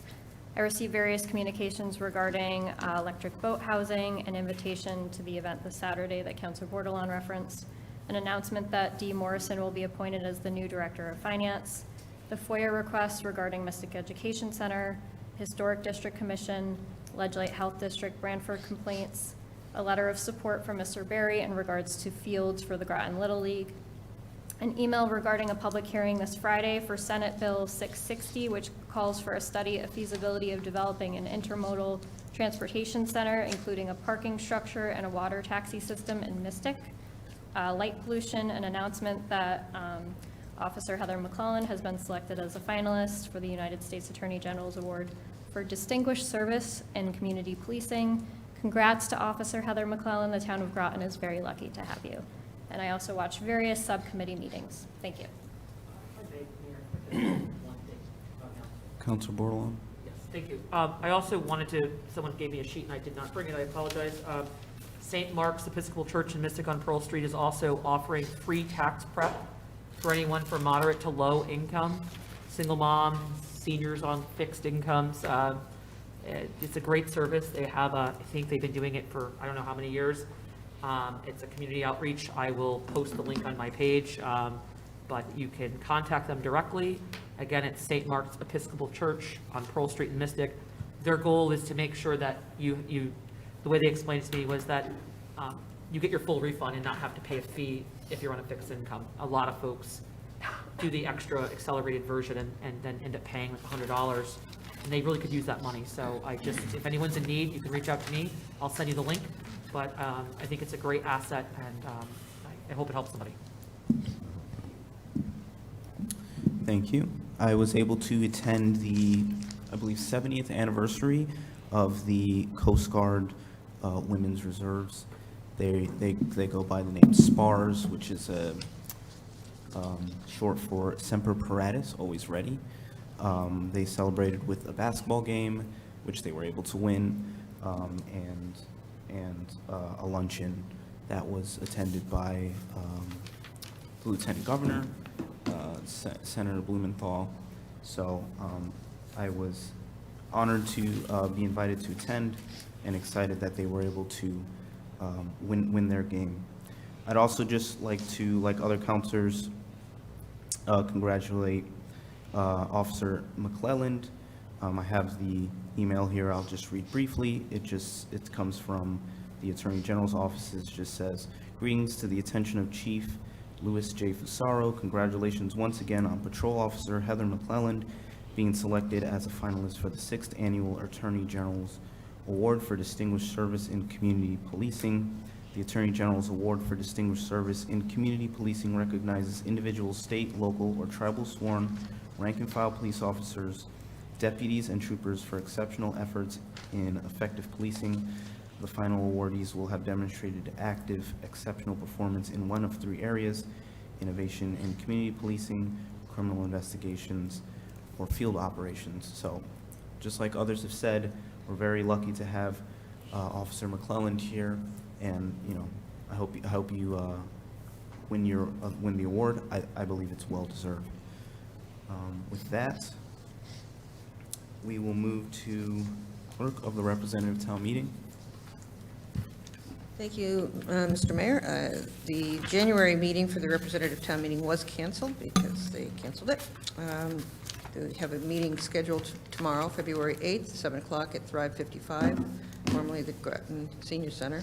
They do have work that they'll be discussing. They have their own rules that they were going to be discussing, and a referral from the council.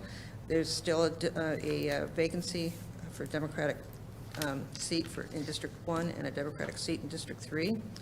So there'll be caucuses at 6:45, and if there's anyone interested who is a Democrat living in those voting districts, please show up at 6:45 at the Thrive 55. Let's see, that's about it for RTM. Clerk of the council. Council, you have all the emails that I've sent to you, including a revision. It's not really a revision, it's the actual memo for the redistricting and reapportionment for the redistricting. I do have a brief response from the town attorney regarding fair rent. She's going to get back to us quickly.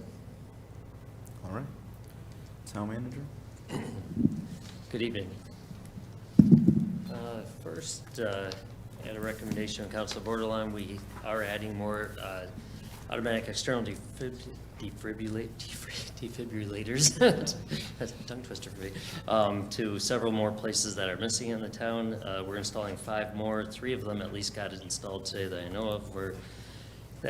We did the town hall, the library, and human services today, and Quonic Plains Park and Oscar Beach should be done soon. That would make all major town facilities covered by them.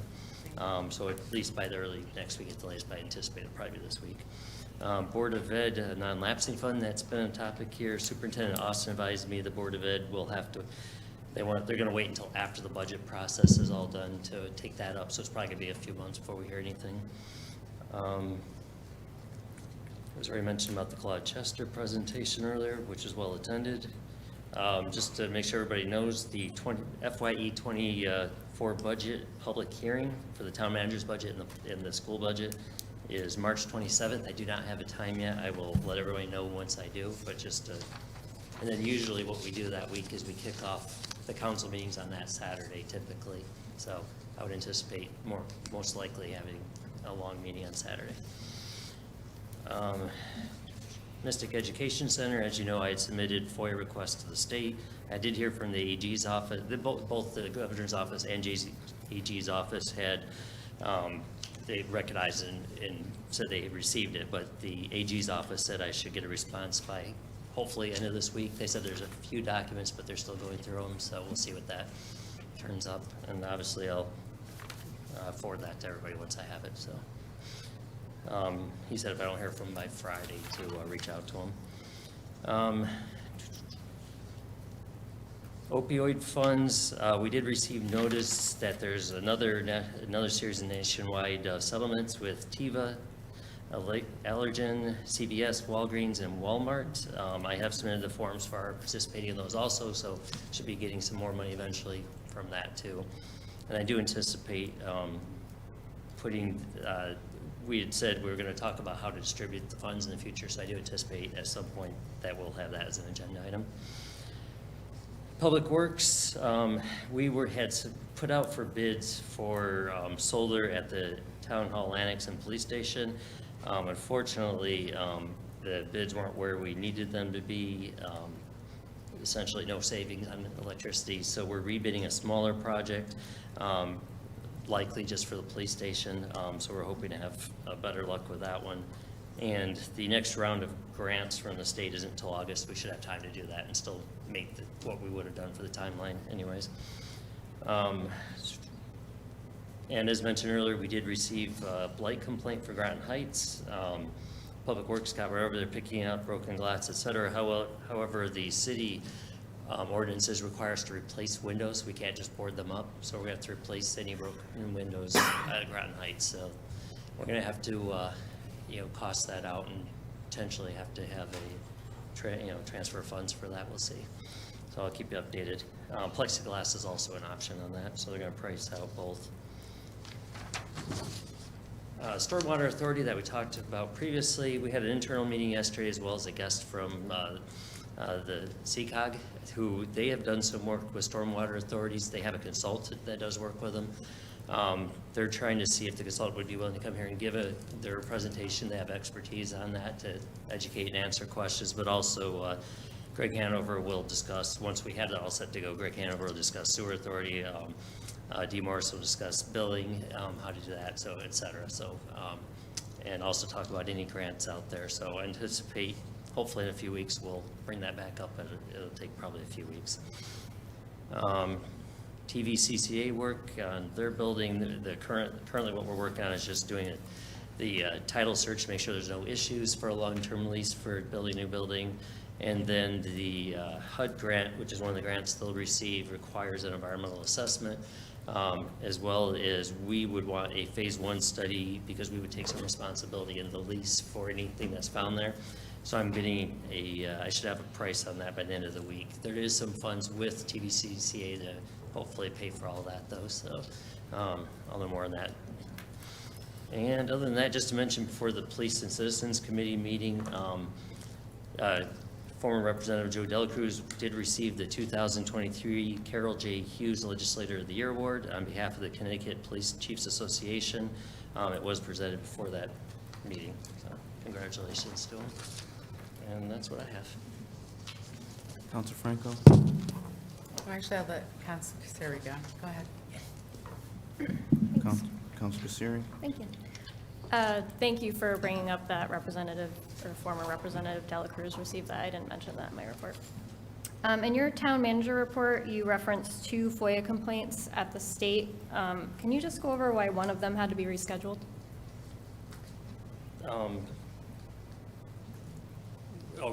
We met, but why they're scheduling another one.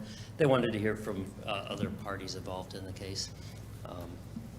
So that's rescheduled for, I think, February 24th. Okay, and are those hearing minutes online yet? Yes, I Okay. believe so. Okay. And there was no reason for the rescheduling? They wanted to hear from other involved parties. Okay. And the other complaint, the complainant didn't show, is that correct? Correct. Okay. There's some communication on whether there was some miscommunication leading up to that, but yes. Okay, and those meeting minutes are online as well? I think both are online. I know at least one of them are. I can't swear to both, but I believe if one is, since they were right the same week, I believe they're probably both on there. Okay, great, thank you. Counselor Bordelon? Counselor Franco? Thank you. So, do we have an update on the FOI hearing for which John Goodrich posed against myself, Counselor Franco, at the state of Connecticut? Are there any updates on that? I have no updates on any of them. We've not received anything further. So you don't know if there's been a hearing, a full hearing under the FOI commission Nothing scheduled new. at this time? Nothing new other than what I mentioned on the secondary scheduled meeting. Thank you. And the No Ain't Co-op issue, under whose purview is this? I've got to look into it because the co-op has a lease, I know, with the town. I've got to look into the status of that. So I've given them my card, so I'll get involved and see what I can do. All right, and then Sorry, go ahead. Go ahead. I was Finish. just going to mention on the traffic authority issue that was mentioned earlier, the complaints about speed. I gave her my card also. I said if she could get me the information or complaints in writing by the next few days, we get on we happen to be meeting, I believe, next Thursday. So that's under the purview of the traffic authority. All right, and the AED machine, are you going to have training of staff personnel to use that? We haven't for the other ones, because these are the kind of thing that walk you through and tell you how to use it, where it signals it. Oh, I but- understand, yeah, like, yeah. how to use it, but when to use it is, I Yeah. think, more important. Yeah, we can look To into know that. when to use the machine of, that's can look such into that. on somebody that might be having an issue. We can look into that. And the letter that came from Mr. McCousher, the lawyer for Mr. Goodrich, it states something about a certification for the historic district certification. Is this a state mandated certification? Is it in the statutes? No, it's optional. It makes you, I think there's 2 types of grants that you're eligible for by having that certification. And in my reading of this, it states your profession has to be in a historic preservation of some sort. Is that correct? It says actual profession. Or there's some language following it, or basically the best you could do kind of language, yeah. Right. Yeah, that's the preferred on there, but then if you have something closely related or some other experience. So even a that you have- developer, is that? Well, since they mentioned the contractor or contractors, et cetera, separately, I'm not sure if that meets that or not. I'd have to, I really don't want to go too far into it until we actually hear from our attorneys. All right, can you get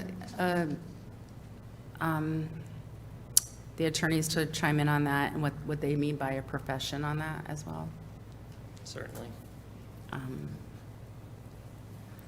And also, when it comes to FOIA, I thought we had a scheduled meeting here in January to have FOI Tom Hennett come and give a presentation from my referral. It's February 28th.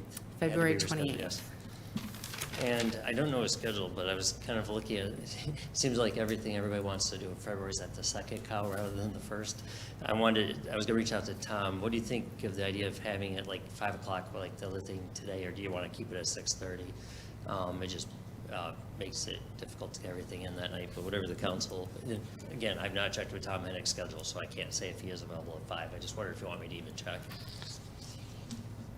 Is there any feeling on that, or do you just want to keep it 6:30? I'm fine with fine, but I don't know how everyone else's schedule is. I was fine to keep it 6:30, just throwing that out there. I mean, I think 5:30 would be a little bit better to give people a chance to get home. Any thoughts on 5:30? Is this like a required class? I guess what are they doing? No, it was just a refresher on FOIA. Okay. Tom Hennick, does it, usually we do it when a new council comes in, so he just come in, and he often he's regularly doing these presentations. I will check with him, just see if 5:30 is even an option. Okay. And just a quick note, there is, if you go to the Groton Municipal YouTube channel and you type in Tom Hennick, the previous presentation he gave is on there, so if anybody wants to see it and brush up on some FOI. Thank you. Council Bordelon? Thank you. Yeah, it was just addressed about the co-op, so I look forward to hearing, John, any updates on that, or of what you find. I think it is important that we do know our jurisdiction. So I think I would like to be informed in that as well. So whatever that write-up looks like, if you could send that to me as well. Certainly. Because it's kind of something that doesn't usually come up, but I think, how do we follow it is my next question. But that, once we figure out what it is, I'd like to address it further. I just want to thank you for getting the AED machines. I might have missed, did you say you got 5? Yes, and that completes all the missing locations. Okay. I appreciate that. I think in light of a lot of, reports about sudden, cardiac arrest versus a heart attack. A heart attack is different than cardiac arrest, and it is important. I can agree with Councilor Franco. One of the things I was going to speak to is some form of training. But the first step was to get him in the building, because there may be somebody in this room, if someone was to go down, that knows how to use that machine. So having them in the buildings is a start to make sure that, someone can do life-saving measures. So I'm certain we can get a training. Yeah, I appreciate them just being present, and that's a huge step. And the 2 outdoor one, or the 2 at the parks, we got special cabinets to survive better outdoors, so. Nice. Thank you. That was something I was really passionate about, and, in light of like the football players and a few other students that randomly fell to cardiac arrest, not a heart attack, the message that was left with me is, have you checked your community? And that was one of the things that I just wanted to ask. So I do appreciate you, and that was fast. So thank you. Greg Hanover's on top of things. Thank you. He's great. My question, any updates on the data centers? I know the Furlong sent out some op-ed where the data people talk in this newsletter. Yeah, it wasn't an article, it was a press release that company, that the original company had put out themselves. That's just a website that anybody could submit basically if you pay to post something on there. Nothing new, I've not seen anything for a bankruptcy for that, but I'll do a fresh check soon. So we still have an open contract with data centers as we speak with that one location? Yeah, of course, there's no way they would get that property. They'd first have to get that property and purchase it. But other than that, it's a bankruptcy, either let it run out, or if that, and it's hard because these companies come up with, different names to operate under, and it has to be under the exact name. The bankruptcy has to be under what this name is, so it makes it difficult. Okay. I did see previously another division had filed bankruptcy, but not this division. And then also the bill that Heather Summers sent, I know you sent it out to us, that said in her writing, not quoting it, just paraphrasing, that she'd like to have counselors' support on the bill on record. Before I can support something that's directly impacting the town, I guess I'm looking for some direction from our town staff as to how that would impact. Are you going to be kind of cueing us on, obviously we have our own voice if we want to step onto it. Right. But I would like to hear, I guess my question is I went up and supported a bill that would affect all local government. It was a broad bill. This one's a direct thing, but I don't know how that fits into our town. Right. It sounds great in the writing, so before I support something and it says, I'd like to have all counselors on board on the record supporting this, I need some town direction as to what this would mean for the town. Is that going to be an agenda item coming up at all, or? Well, Friday's the hearing, that's when she's asking for support by, so no. Yeah. But we just learned about it this morning, so this was Do new you to guys us have a too. pulse on it or a feel, or? Like I said, what you received is what I received, basically. Other than Heather gave me a quick call, but it was basically what was in there. It'd be great if she had been here tonight, maybe to present it under public comment. So I don't know if I'll stay neutral. I will reach out to her, but it will be hard to support something without, it's not, a no on the record would not mean I'm opposed or against or for. It would be that I don't have enough information yet on a short notice. So I will do my due diligence and reach out to her directly on that. So thank you for that. I'm also looking at the Branford Manor. Originally, when they came before us, we promised them that we'd be putting them on the agenda once a month. Where are we at on that? My understanding from the mayor is that was up until we put them in default, so it's really with the mayor. That was never stated clearly to them. They never, I went back and watched the meetings. The meetings did not say, we'll put you on the agenda up until there's a default. It said, we will keep you on the agenda every month to, keep an update on it. So do I have to send a referral then, or so it's no longer happening as that's the interpretation? It's no criticism? It's completely up to the mayor. And even if you did a referral, it's still up to the mayor. Okay.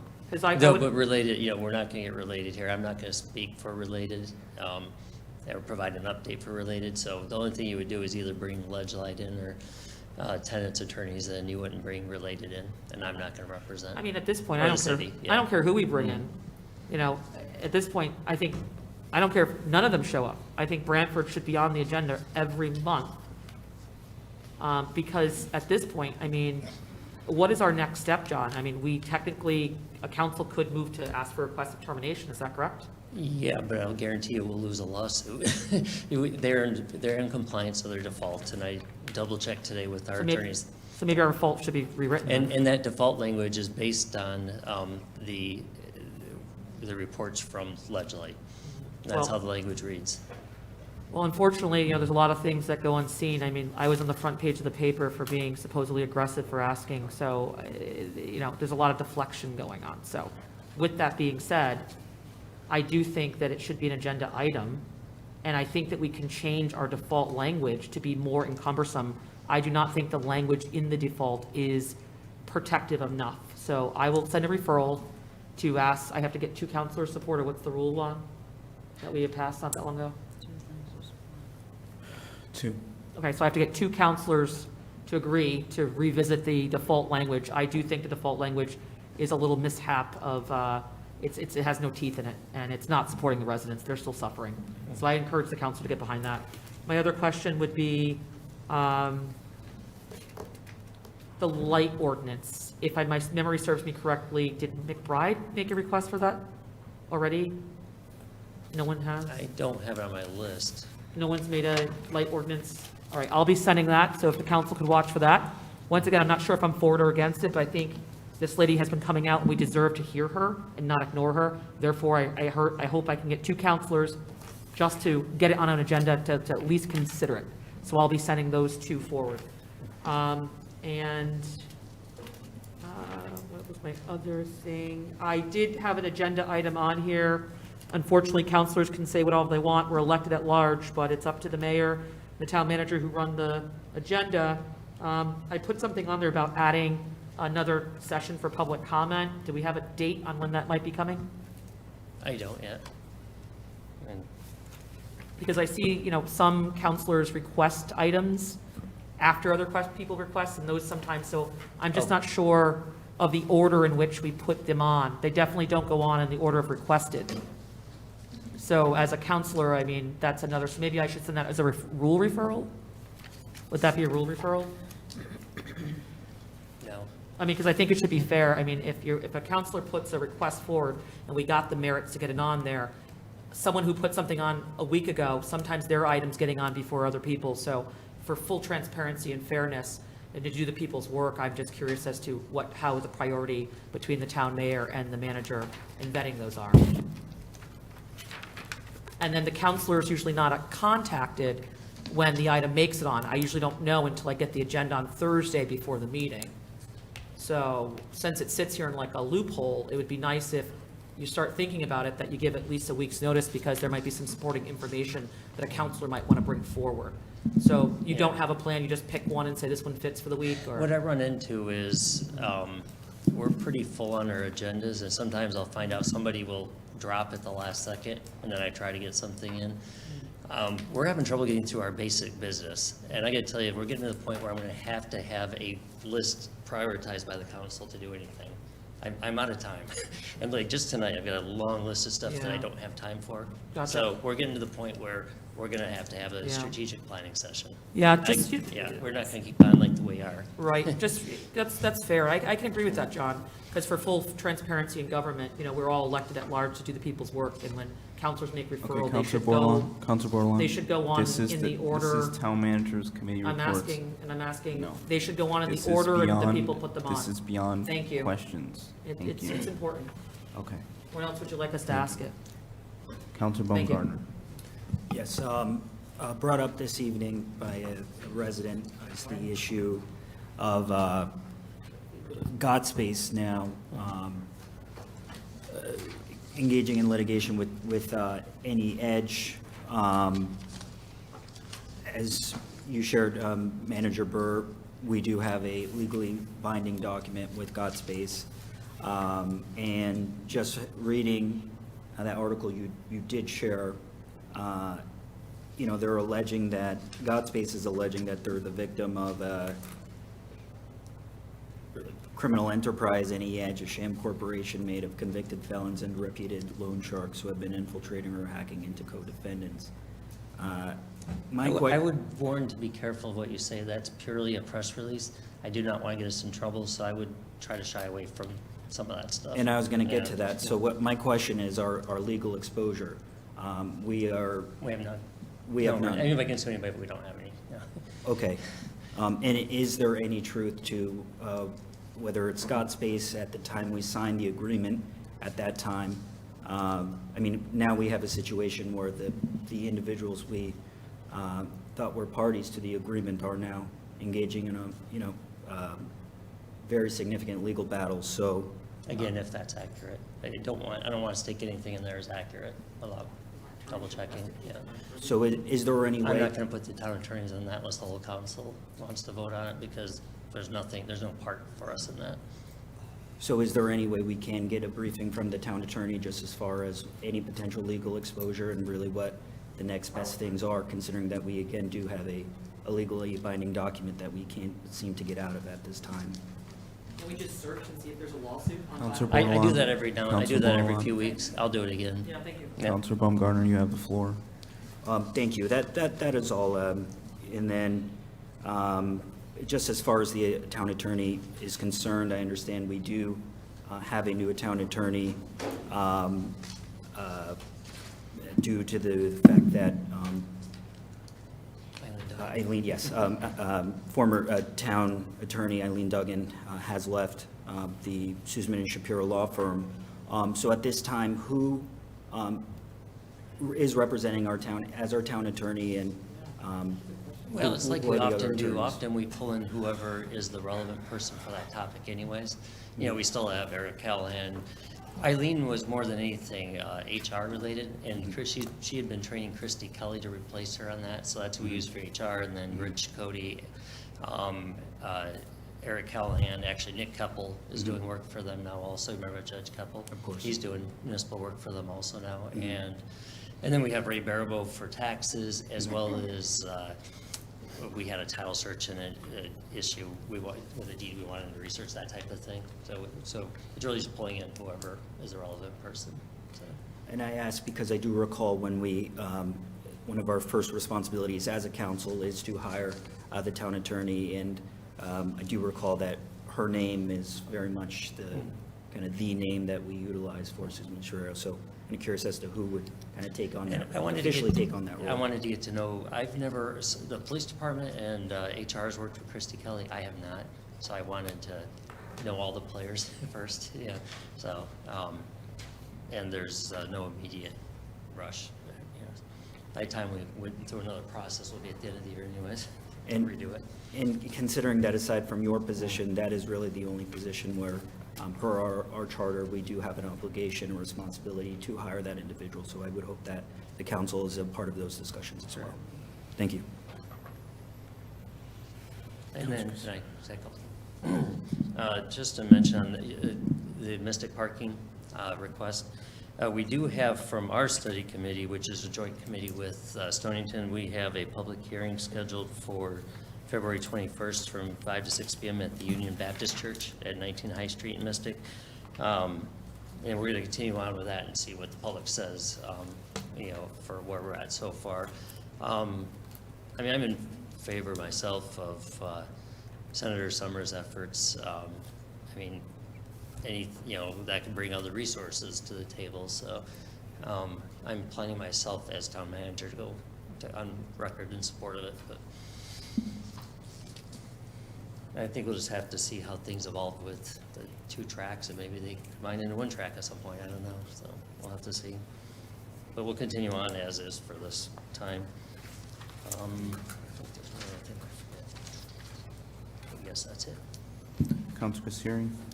Thank you. Just very quickly, was that speaker with the traffic issues referred to the traffic authority? Yes, I gave her my card and let her know we're meeting soon and to send me the complaint. And now, some of it is, of course, state highway, and the state was very reluctant to change, I should say, the off-ramp for the highway as well as Alice Street. Some of those are things that you're not going to likely get a change from the state. Now, the off-ramp is actually being worked on. That the plans are pretty much complete for that in the next couple of years. We believe that those changes will be made, so that should be much improved in a couple of years. But in terms of speed limits, the state almost never, we can put a request in, but the state almost never grants changes. But what we often talk about is we have patrol, at least one patrol officer that always comes in for our meeting.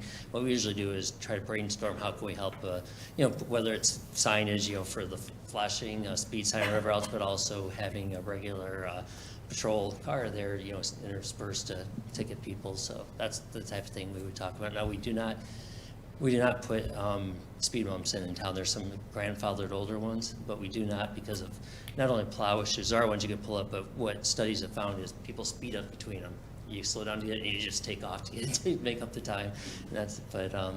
And maybe a traffic expert would have, but that's what we've been told by our engineers. I was going to say, I know and a plus little we have bit no about budget. We traffic actually don't have a enforcement. budget for the traffic authority either, so it doesn't help that we have $0. Got it. I was more referring for the Indian Field Road portion of her complaint. That'll be discussed, and assuming I hear from her, that'll be, I believe it's next week is the meeting. Let me just double check here. Yes, next Thursday is the meeting, so. Great, thank you. And I will report what I find out on the No Ink Cooperative to everybody. Thank you. Councilor Franco? Sorry, just very quickly, did you say you're having a town public meeting at the Baptist Church? Yes. And why aren't we using town facilities? We want it downtown Mystic, just like we did for the resilience thing. And we had discussed, I think we discussed that here. We said we were going to use that still when we had Danielle here, Danielle Cheeseborough, the first select woman here. We had said we were going to use that still. Because usually we just use, We had great attendance at the resilience meeting right on site, so we want to do it down where all right. people are located. Let me just ask, on the other side of town, what is our facility that we use, just say over by Pleasant Valley? What is our? By Pleasant Valley? Yeah, like if we have something going on, like informative on the other side of town, what's our location that we use? Well, part of it, obviously, we don't have a facility there. If we thought it was a big enough issue, because we think we'll have good attendance at this, then we would look at having it more on site, depending on what it is. Obviously not a council meeting. This is separate from a council meeting. This is just staff putting on an event. I just thought, because it's a, government education that we should do it at our own facilities. Thank you. Councilor Bordelon? I just wanted to check to see if there's any updates on the Wolf property. Pretty much everything's wrapped up. I think there's one IRS tax form we have to sign off on. Everything's done. It's under our name. So it's all complete. And then the other thing was when Mrs. Cheeseborough was here, we talked about contacting the state. Well, we talked about it last year. Somehow it kind of fell into a hole.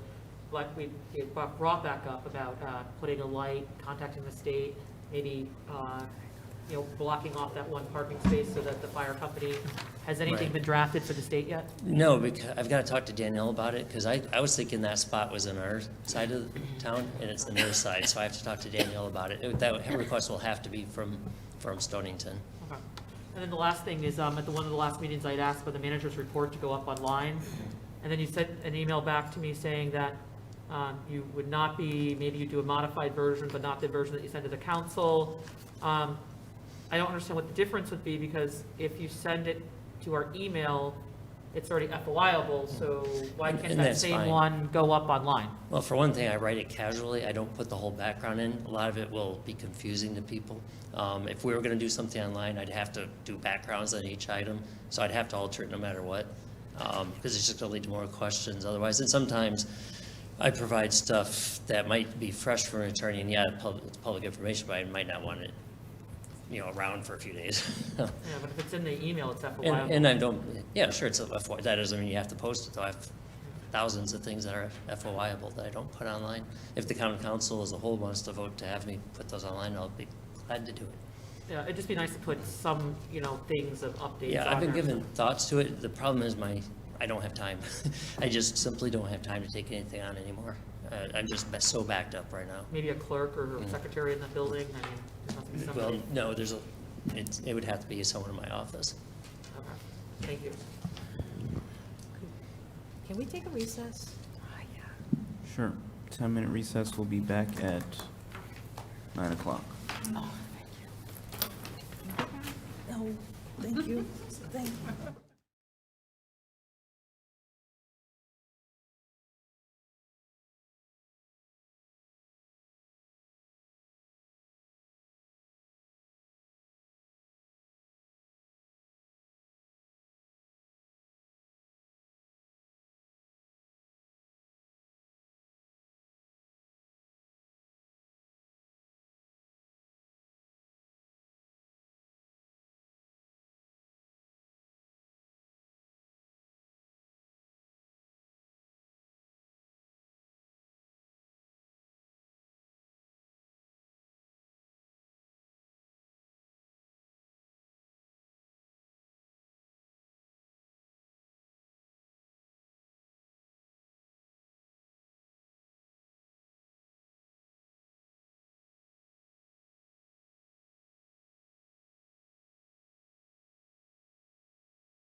Council's back from recess at 9:03. On to committee reports, personal appointments, Chair Baumgartner. Yes, I'm sorry, you skipped yourself. Oh, do you have any questions for me? I do. Okay. Last week, I'm sorry, last week I had put a referral out, I think it was last week, and I hadn't seen it being sent around to the counselors to get support. Will you be doing that? Which referral was it? It was for, to have a update by the attorneys when the FOIA complaints come in, and as well as adding additional staff, discussion about staff and town manager's department as well. Okay, so, is this, I thought this was sort of connected with your one that's going on the 28th.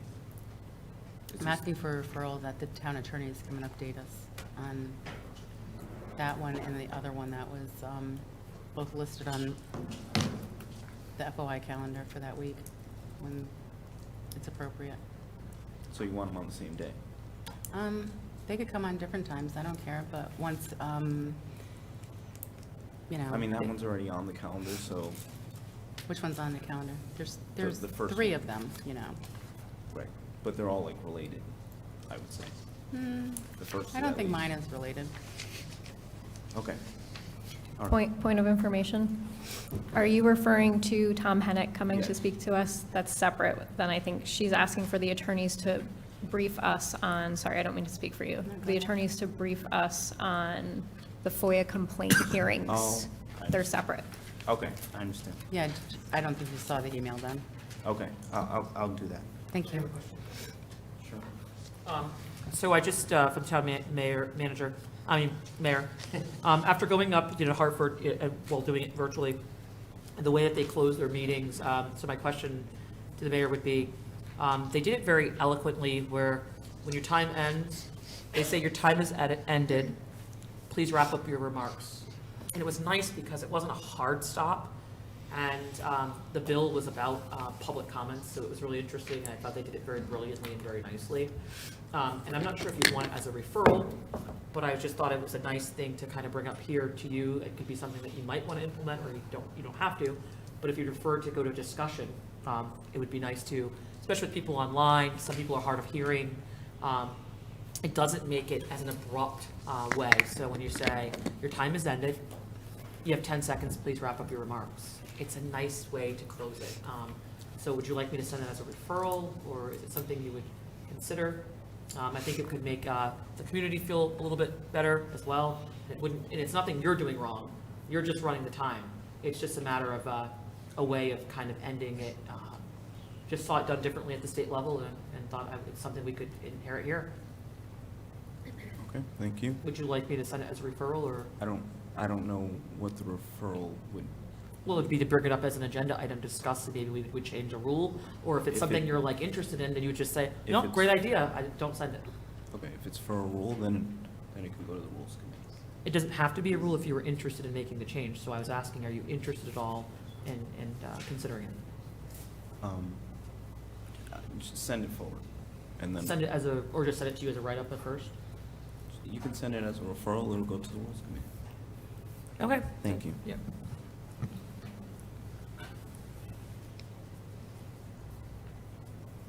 All right, on to personal appointments, Chair Baumgartner. Yes, the Personnel and Appointments Committee met last week. We took up several applications for various boards and commissions within the town of Groton. We appointed or made a recommendation to appoint Douglas Smith of the Zoning Board of Appeals. We also voted to recommend James Dunnigan, Jake Dunnigan, as an alternate to the Fair Rent Commission. Recommended the appointment of Jenna Lowenstein to the Library Board, the reappointments of Sally Booth, Gary Burfoot, and Rachel Smith to the Ethics Commission, and a reappointment of Jason Pollard to the Retirement Board. We also, Town Clerk McCoucher was also in attendance, and at the end of the meeting, we, as a committee, did request a written opinion, just from, a formal opinion from our town attorney with respect to some of the qualifications for the Historic District Commission, and the Fair Rent, I'm sorry, my apologies, the Fair Rent Commission with respect to the qualifications. We did review the ordinance governing the Fair Rent Commission and did find that it is clear that states that a landlord or a tenant must serve on the Fair Rent Commission as a regular member and alternate. Therefore, the remaining members cannot be either of those per what is written in the Fair Rent Commission. So as a result, we did only recommend the appointment of Mr. Dunnigan. I would note, however, that those, by not reappointing members whose terms have expired, the fallback is those members by default are already members of those commissions. So we do not risk losing quorum by virtue of not reappointing anyone. They can still meet. So now, by recommending the appointment of Mr. Dunnigan, should the Fair Rent Commission meet, they will have an additional alternate member, which is obviously great. So with that, I look forward to recommending this slate for approval in a short time. Well, No, that's on our agenda later. I guess just a report. Counselor Kassir? Thank you. At approximately 34:22 of the Personnel and Appointments Committee meeting, the town clerk brought up the appointment of John Goodrich from alternate to regular member. She discussed her opinion of the requirements of the Historic District Committee. The chair stated, "I believe this body unanimously recommended him." Counselor McBride states yes in agreement. The chair brings up the fact that the individual's application was rejected. There's discussion about the appointment. The clerk suggests having the town attorney to weigh in on it, and the chair responds, absolutely. The chair states, during our committee reports, I'm going to bring up that this was discussed. He asked Councilors Westervelt and McBride if they are comfortable directing the town clerk to seek legal advice from the town attorney on this matter, and both respond in the affirmative. Chair Baumgartner turns toward the clerk and states, you have the green light to make that request. This discussion ends at 37:55 of the meeting. Mr. Mayor, I'll ask through you to the chair, was the appointment of John Goodrich to the Historic District on your agenda for that night?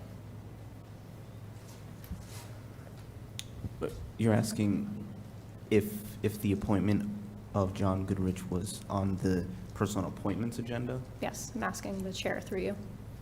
I would just note, I would caution counselors from adjudicating FOIA violations, as has been done in the past.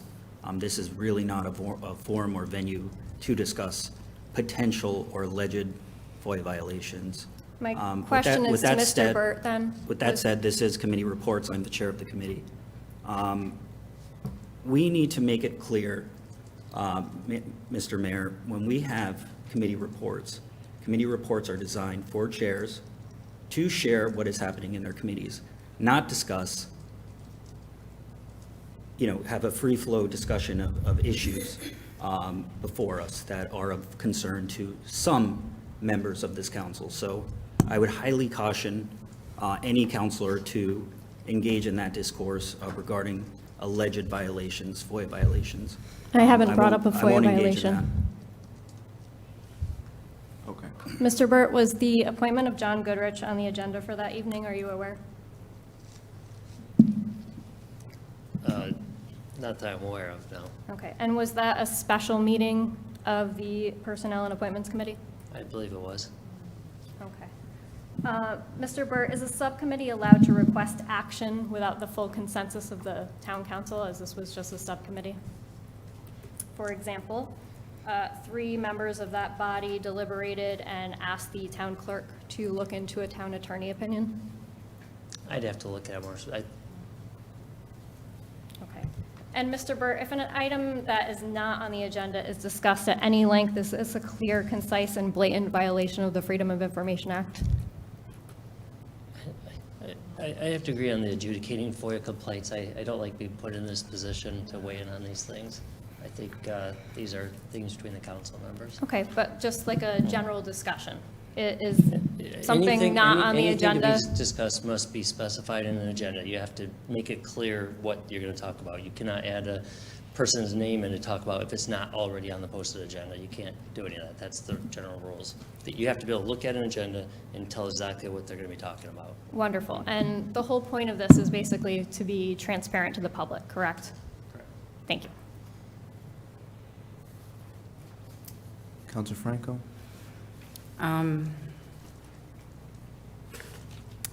So I'd like to ask, when the chair, through the mayor, asked the chair of the Personnel and Appointments Committee, when he might put on the agenda the appointment of the open seat for the Police and Community Committee that's been open for quite some time, and it's been brought up as a subject matter on occasions at the meeting.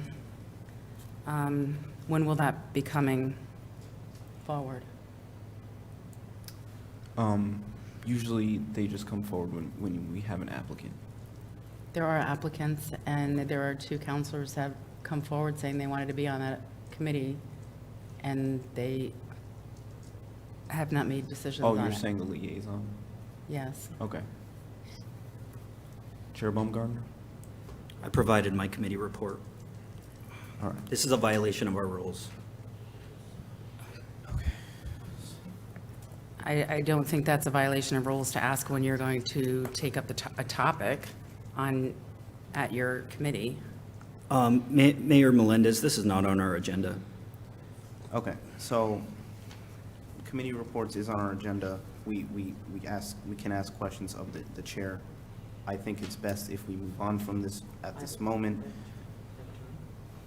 I think it's best we move on at this moment. Point of clarification, I should have a right to speak at this point, if everyone else did. I'd like equal and fair opportunity.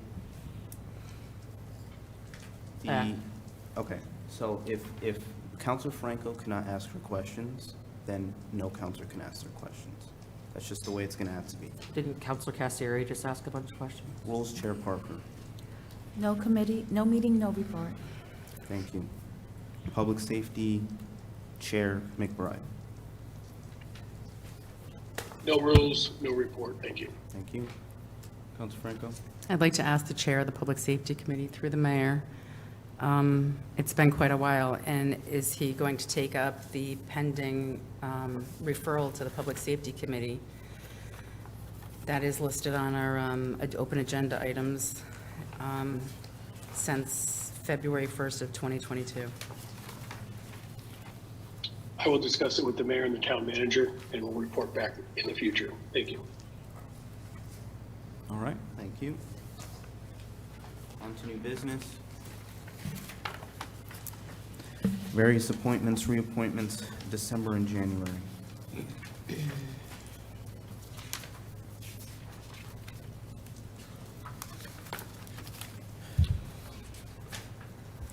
Mr. Mayor? Yes. I'll move that I'll move the recommended slate as outlined in the agenda. Is there a second? Second, Bordelon? Moved by Baumgartner, seconded by Bordelon. Counselor Franco? So this is where I was supposed to talk about it. There was the issue that has been brought up about the Fair Rent Commission, and I wasn't quite sure what was being stated. Is it a state statute that dictates what the membership is, or is it designated, was it designated by the town council? It's through you, Mr. Mayor, it's designated by our Town of Groton ordinance, Code of Ordinances. It's an ordinance that Yes. the town has, all right. And do we have, I heard the topic of discussion through that meeting, and it stated something to the effect of if Mr. Smith was put back, it was Mr. Smith, correct, that was going to be on the Fair Rent Commission, is that correct? No, that's sorry. Mr. Dunnigan.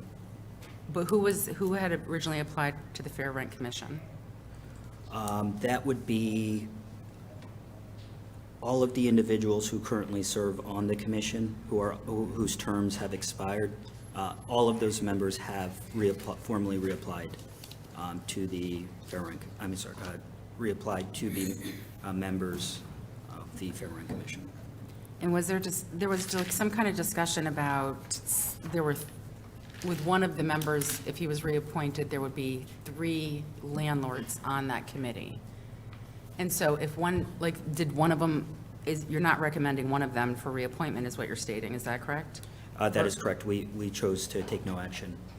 So he's still on the committee? Every single member of the Fair Rent Commission is still a member.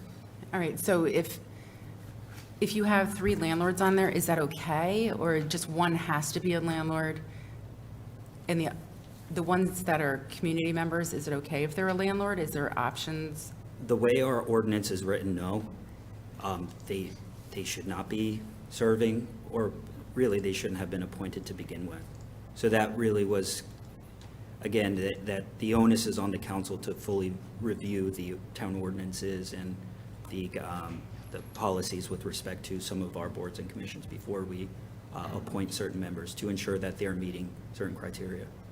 Okay, so it's not we are not breaking like state statutes? No. This is a council, basically, ordinance that is in breach and that we should be taking up at some point to remedy this. Is that what you're stating? Yes, and we're not breaking any state statute, ordinance, or town policy by not reappointing anyone at this time. Is it possible that you may want to, like, potentially bring this as a referral so we can review this? Because you know more about what's going on. Like, I listened to the meeting and I didn't have the documents in front of me when I was listening, but you're more aware of exactly what's happening? Yes, if the council would welcome an additional agenda item to discuss this. Well, I think I it would should be welcome it. remedied. I agree. Me personally. You're preaching to the choir. Thank you. Thanks. Council Bordelon? So the concern is trying to make sure that so if other people were put on under previous councils that maybe shouldn't have been, is that what I'm hearing? Based on the way the stuff is written for the town? I apologize. Yes, but I wouldn't necessarily word it that way.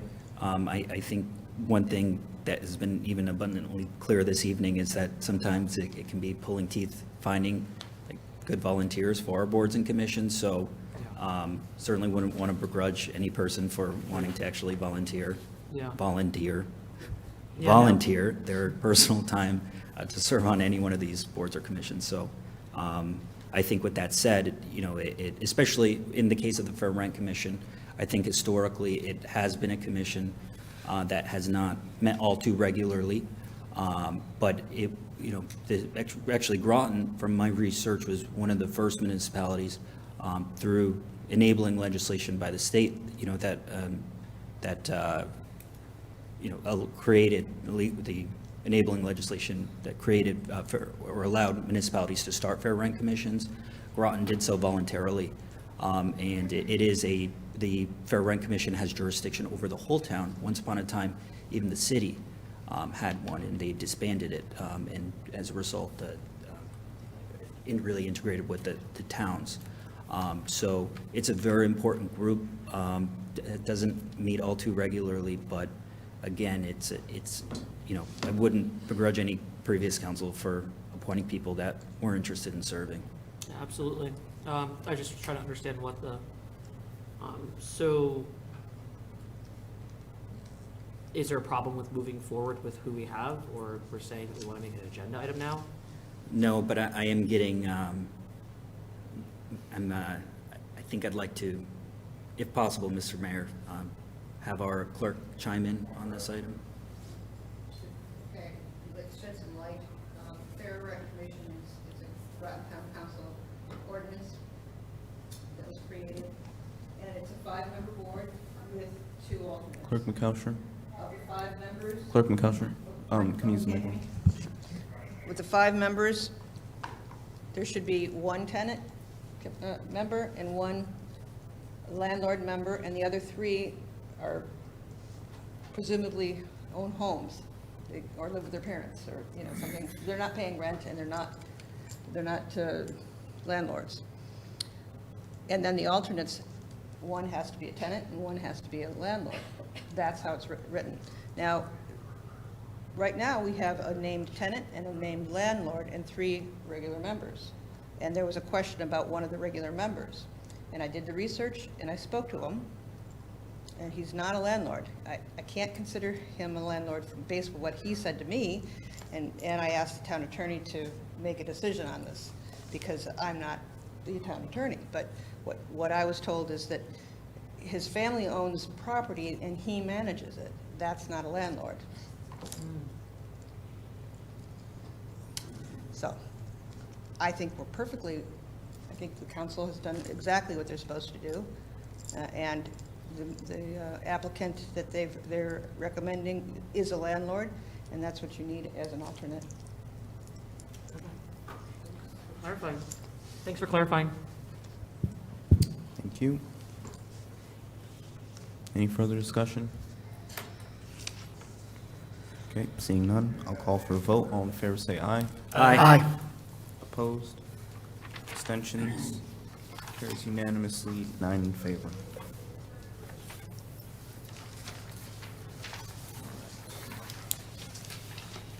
On to Ledge Light Health District Operating Agreement. I make a motion to recommend a resolution approving the operating agreement with the Ledge Light Health District, whereas the Ledge Light Health District was established in 1993 under State of Connecticut statutes to provide public health services for the town and city of Groton, and has since expanded to include the municipalities of Ledyard, Waterford, New London, East Lyme, Old Lyme, Stonington, and North Stonington.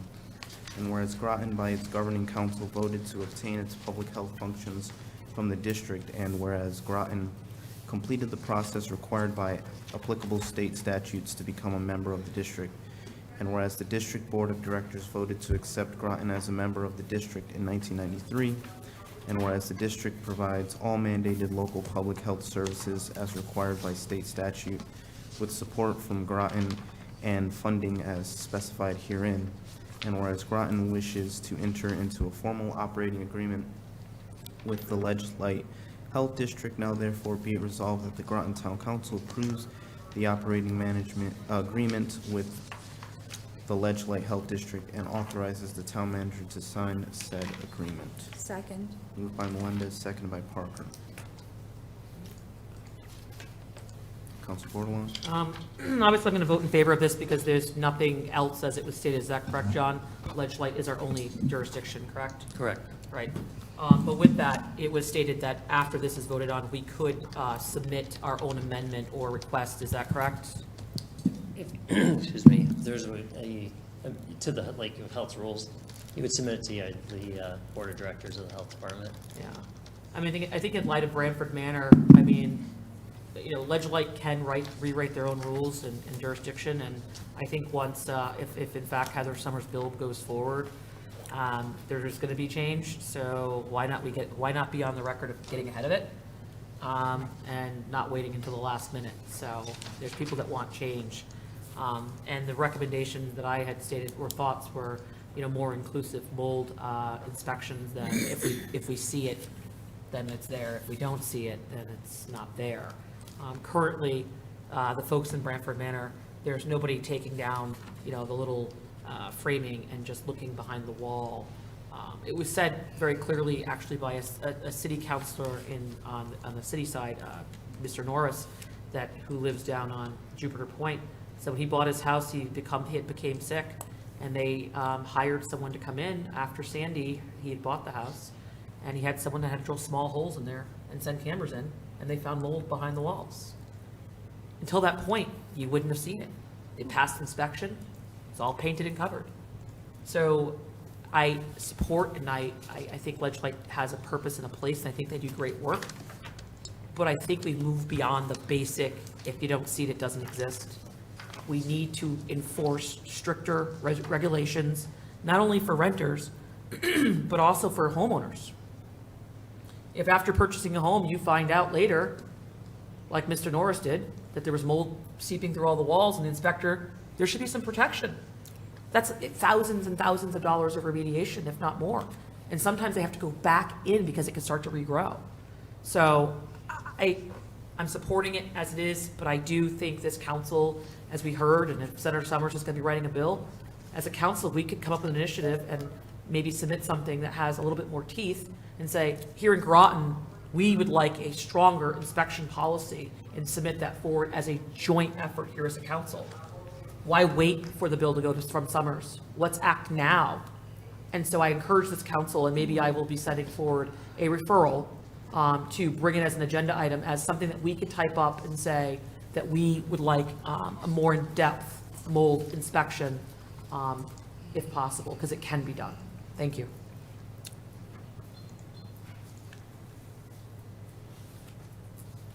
Any further discussion?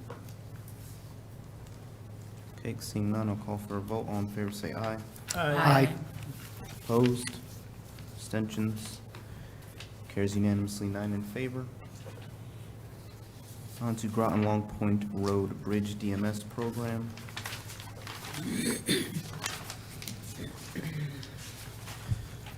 Make a motion to recommend a resolution to participate in the State of Connecticut Department of Transportation's Design Managed by State Program for the Groton Long Point Road Bridge Replacement Project, whereas the town of Groton intends to replace the Groton Long Point Road Bridge over Palmer's Cove and reconstruct the roadway approaches, and whereas the Groton Long Point Road Bridge project has been accepted into the State of Connecticut Department of Transportation's Design Managed by State Program under Federal Local Bridge Program, and whereas under this program, the Connecticut Department of Transportation commits to administering design, rights-of-way, and construction phases of the project, and the funding for all design, rights-of-way, and construction phases will be paid for with 80% federal funds and 20% state funds.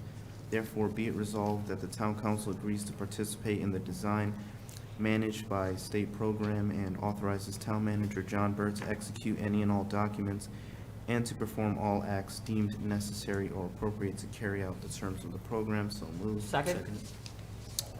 Moved by Melendez, seconded by Bordelon. Council Bordelon? Yes, I know Councilor McBride did bring up, I just wanted to ask the town manager, has any of those issues that he brought forward been addressed? Not at this point. We still haven't received any of the information. Did you forward that document that I asked for? Which one did you ask for? The one that he was referencing in his Oh, I did speech? send that to the council, yeah. I'm sorry? I did send that to the I council. might have missed it Yeah, I then. emailed it to the council the next Has there been morning. any attorney's opinion on this? Nothing yet on any of this as well?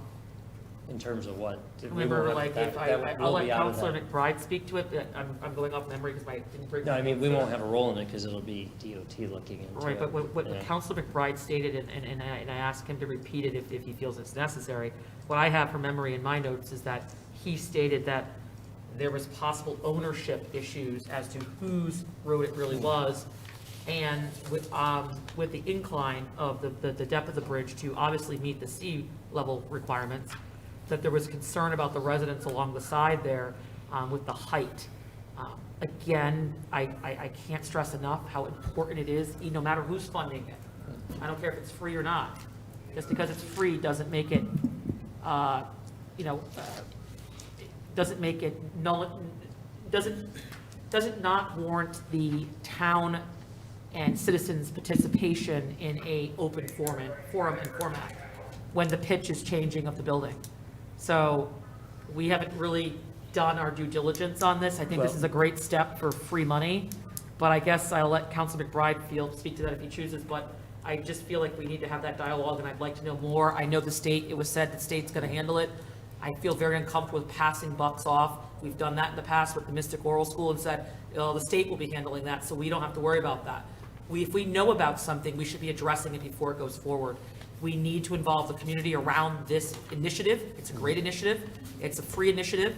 But if the people of GLP have a problem and the houses along that area, we should be having a public forum, public hearing about the renderings and the process. And if there is an ownership issue, as it was stated by Councilor McBride, there could be legal action. And so I want to make sure we're doing everything on the front end. No. And I have concerns, because I've heard nothing about it since it was brought. Well, I did Thank send, again, I did send out the email the next day with the information. We cannot interfere with DOT's process once they take it over. They said they'll go through all the public, comments and everything. We can weigh in, but we're not going to hold our own separate meetings from them. You know, we can host something, but they have control over it. We can't interfere with that process. That's part of what we're agreeing to. So the town has not tried to contact GLP directors and board members down there and just kind of ask the questions that Council McBride had represented the last week? Oh, I don't know to what end. All I was asked to do right then was to send that information out. And again, He unless you stated go that through court, we're not- nobody had contacted the GLP directors and that nobody, he felt no one had contacted them and brought them around the table. And he was concerned about the ownership and right-of-way of that road. And that's not going to be settled by us anytime soon. I'm not looking for a Yeah, settlement, I'm yeah. looking for an understanding as before going forward, where do we stand? I would read what I sent to you the next day. All right. There's nowhere to stand. They have one opinion, we have a different opinion. And So you're saying the opinion And is it's wrong? actually, I'm not saying it, I believe in our opinion. So what is our opinion, I guess? That we own it. We own it, okay, Right, thank you. But, you know, until it goes to court or something else, and who knows if it even becomes an issue with the DOT, depends on where they want to go with it. Thank you. Any further discussion? Councilor McBride? Yes, thank you. And I am fully supportive of this project. I think it's wonderful for the town of Groton, Long Point, and Upper Cove. But I just want to echo Portia's comments in that. I just wanted to know if there's something the town can do to move forward now and just have open discussions with Long Point and those neighbors. Because as I indicated at the last meeting, that's the steep, the slope on the top of the hill to town annex going down is 7%. And that slope that some of those neighbors have is 15%. So it's quite dramatic. So my thought is just to start the dialogue with Long Point, those 4 or 5 neighbors, to see if we can get them on board to the process. So if that's something we can do, I just think it would only benefit the town to get those involved. Hopefully there's no lawsuit or anything, but I think it's just always better, in my opinion, to bring everybody to the table and start talking about it, and then, pass the baton to the state. But I don't think it does anything wrong to kind of get all those neighbors involved. So that was my only thought. Thank you. Thank you. Councilor Baumgartner? Yes, I do want to acknowledge folks who served on the Groton Long Point Bridge Task Force. I, along with Councilor Bordelon, served with a really wonderful group of volunteers representing multiple sectors and expertise. But I would just note that, from here on out, the state will be taking over the public involvement process. And, if the design will deviate even, a lot from the initial design that was proposed through that working group, there would be even more public engagement opportunities as well. So I'm not terribly concerned that there won't be opportunities for public input. There certainly will be, and would welcome all residents, especially from Groton Long Point, who rely on that bridge to get to and from their homes to participate. I also know, Council Bordelon, you had brought up last time around regarding utility coordination. That is done by the DOT. So the DOT really, once we approve this from here on out, will be taking over really everything as far as the planning and our issuing of RFPs as well. But particular shout out as well to Greg Hanover. He's awesome, as Manager Britt said. Thank you. Any further discussion? Okay, seeing none, I'll call for a vote. All in favor, say aye. Aye. Opposed? Abstentions? Carries unanimously, 9 in favor. All right, on to American Rescue Plan Act project awards.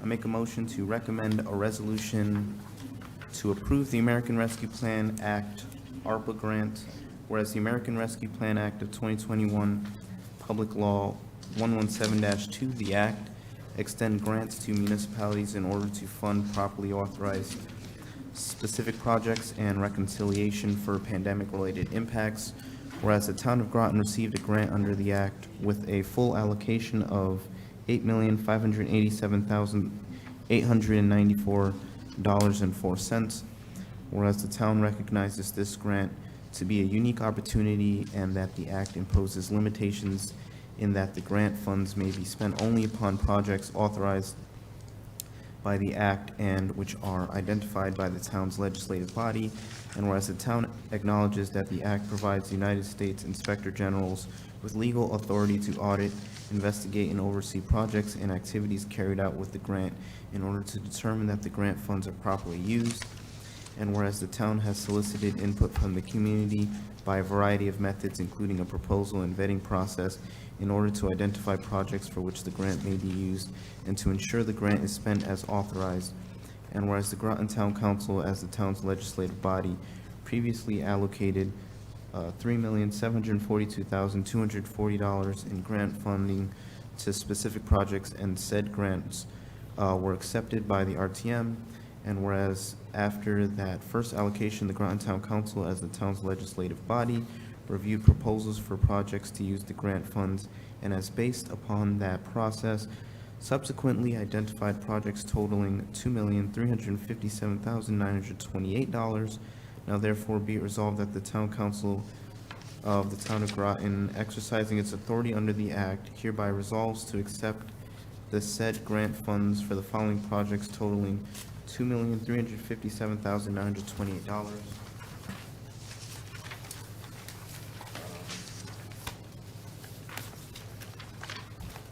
Should I just read the application numbers? No, just and be it further. Okay. And be it further resolved that premium pay for town employees shall apply to those working for the town as of March 16th, 2020, and continue to work for the town at the time of distribution of funds. And be it further resolved that the premium pay for full-time employees within the police department, including dispatch, shall be $1,500 per employee, while other full-time employees shall receive $500, and part-time employees shall receive 50% of the full-time authorized payment for the department. And be it further resolved that the Groton Town Council refers the said grant in the amount of $2,357,928 to the representative town meeting and acceptance under Chapter 4 of the Town Charter, Section 4.1.2D. So moved. That's it. Moved by Melendez, seconded by Bordelon. And I would like to make a motion, Mr. Mayor. Sure. I would like to add into this list the Bill Memorial Library for, I believe it's $23,000 was the amount that was on their original application. Okay. Second. So that's moved by Jones, seconded by Westervelt. Counselor Baumgartner. Well, first, would you like to speak to anything? Just shortly, yeah, I'd say that the Bill Memorial Library is an important library in the town, contributes to, as libraries do, with books and training and education and internet, and I think they deserve to have the rest of it. And being that they've moved forward with getting the connection to their building, they need the next piece to complete it, and it would just have a great asset to the town. So I think it's worth it. Thank you. Counselor Baumgartner? More just literally a clarifying question. What is the balance, remaining balance? Of ARPA, unexpended ARPA funds? Or unallocated? Not counting unallocated, I think it's somewhere in the 150,000 mark, was it? Let me see if I can find that. So 150,000. At least from the amount we were looking at, there might actually Right. be more than that. There was contingency for about 850,000, and then Yes, we have some set the aside. 1.4 million for the seawall. Okay. So See, from my recollection, that was like 2.4 million. But a lot of that was already allocated. So like the seawall was put aside, and then the contingency was allocated if we didn't spend it on anything else. So it was like 150,000 that hasn't been allocated for anything. That's just my memory. okay. Okay? And then we're going to vote on the addition, and then have a subsequent vote for the full amount? Right. Okay, so if there's an opportunity, we're going to be making other changes, will there be an opportunity for that, or would that motion need to be made before? I mean, you could make a motion in between the first vote and the final vote. I pulled up the amount, it's 137,726. Thank So you. a little over 100,000 left. Is that contingency we talked about? I'm sorry, could you say that number again? Sorry. 137,726 unallocated. Thank you.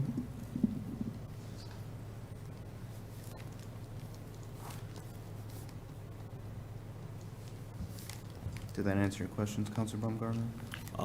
It did, yes. Okay. Counselor Bordelon? Thank you. I think it's important too, just because it's there not to spend it all. We did reallocate $150,000 to, human services. The cost of heat and electric has gone up. There's a chance, I think, that more money might need to go into that. Let's be mindful that, it's great to do these repairs and things on different things because we have the money now and it's, all these wonderful things for our town. But let's make sure that the money's going directly to what it impacts, and it's the heaviest, hard-hittest community, low-income families that struggled the most. And so there is a chance that I would like to see some of that money moved to support the human services if we need more. I know it was stated at the last meeting that they were starting to use more of the funds rapidly, John. Is that how you stated it, that they were seeing an increase?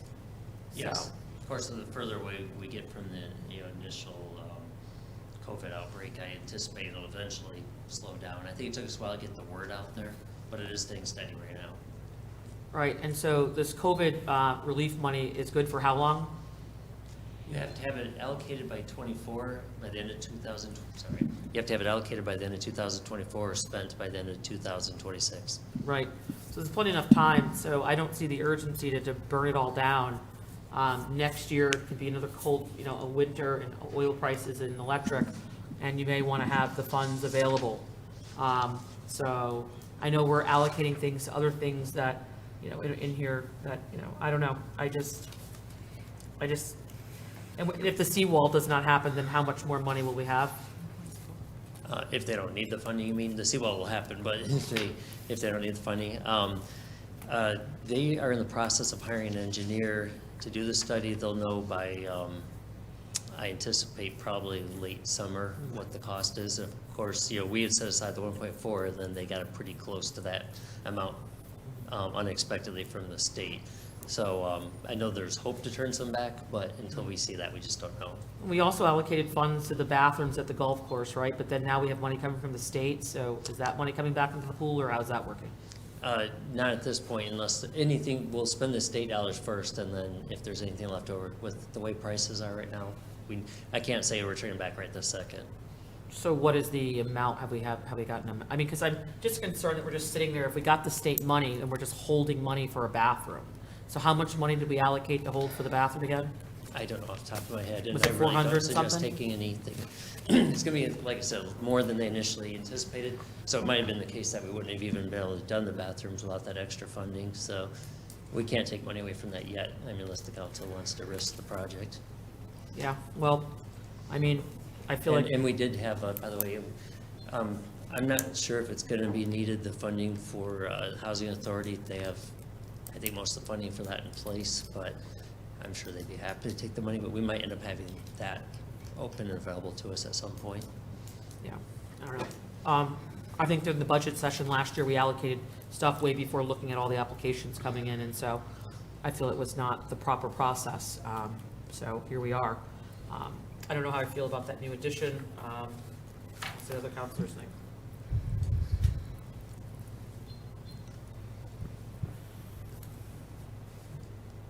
Any further discussion? Counselor Franco? I would like to notate, even somebody else came to our meeting tonight, and for transparency, my husband is the president of Groton Little League, but they also asked us to give $20,000 back to our community. It's actually Parks and Rec, so they can fix the baseball field that's behind the community center. They've worked on fields back there, They've created a T-ball baseball field back there, which was there, but they fixed it. I don't know if anybody's ever gone back there to see these fields, but they are pretty horrendous, and I don't even know how kids play on those fields. So while things are being brought to the table, I would just like people to consider that as well. And that's actually something for the children in our community as well. Thank you. Counselor Baumgartner? Yes, Manager Burt, did we get a budget for that expenditure, for the fields expenditure? Is that an application? I don't remember. For the baseball fields? No, it wasn't. This was something, I believe Groton Little League discussed it with Parks and Rec. And they were asking, I guess Groton Little League has asked Parks and Rec, how much would it cost to fix this field? And I think Parks and Rec's replied that it might be around $20,000.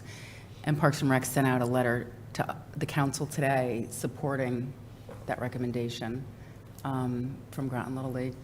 I mean, it's just one more field that we could do, and it's not a lot of money compared to what normally fields cost, because we could do it in-house, from my knowledge that I know. So it would cost $25,000 to renovate a field into a 50/70? Is it a 50/70 we're talking about? They're talking 50/70. Just 25,000? That's what they're asking, and that's what I guess Mr. Berry had told Groton Little League.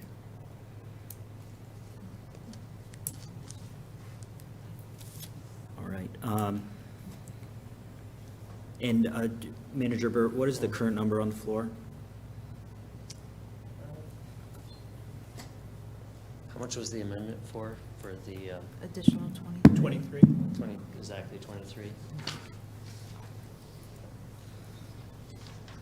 Okay. So, well, that's the only thing on the floor right now. But do you want them added together? So it'd be $2,380,928. Say that once more, John. I apologize. Yep. 380,928. All right. For the 23? Just the With 23? With the 23 added on. Counselor Baumgartner? Yes, I'd like to make amended motion. Okay. I'd like to move the number of 23,000 for the, I'm sorry, the broadband project at Bill Memorial. Long day, long night. As well as 25,000 for the purposes of constructing a 50/70 Little League field. Second. As well as 52,000 for the purposes of acquiring an SUV for Public Works for the expressed interest in the needed equipment to build permeable pavers in our community for a total of 100,000. So moved. Is there a second? Second. Moved by Baumgartner, seconded by Franco. Okay, so let's get this. 23,000 for Bill Memorial, you said 5,000 for the 50/70 ball field, and was that 52? Yeah. 52. 52,000, and that was Public Works. Yes. Okay. Would you like to speak to your motion, or? Yes, as Counselor Jones shared, we did hear tonight from Wendy Cono from the Bill Memorial Library. If I'm not mistaken, we did make ARPA appropriations to both our own town library and Groton Mystic Library. However, we did not allocate any funds from our ARPA pool for Bill Memorial. That does function as a very important institution for our community. Certainly, anything we can do to close the digital divide is very important. As we've talked about as a council, whether long-term recovery or just in our cows about this since the onset of the pandemic. And also in ARPA guidance, they made it, our federal government made it very clear that that's an express priority to close that digital divide. So enthusiastically support it. As far as the what Councilor Franco shared, I too think it's so important we continue to invest in our sports fields, as they do not benefit us, they benefit the children and athletes, young athletes we serve. So I very much think that having such a field can bring people into our community, and whether that's hosting tournaments, as was stated. And so I do enthusiastically support it, although we did not receive an application through ARPA, or we have approved funding and expenditures that did not go through the application process as well. And as was mentioned, does have the approval of the Parks and Rec Department. So to me, that is enough. And then lastly, as far as the SUV, specifically it's a BIRD, it's an acronym. It is from the information Mr. Hanover shared, it is the vehicle that would be able to maintain the permeable pavers that are going to be installed as really a alternative to impervious surfaces. So for example, asphalt parking lot, water cannot penetrate the blacktop. Therefore, that surface runoff has to go somewhere and ends up in our streams and our wetlands, waterways. And so a very good point made at our previous ARPA meeting was, let's get funds for it, and I agree. However, we do need this vehicle to be able to get these grants. So it's the first step to going down this road. So in total, this is $100,000 that I think represents a broad section of our interests as a council. And I think, just as we demonstrated at our ARPA meeting that went until 1:11, I think in the spirit of cooperation and bipartisanship, that we can move these recommendations unanimously. Thank you. Council Bordelon? So where are we at for a total now? $2,457,928. And so that's a remaining of About 37,000. 37.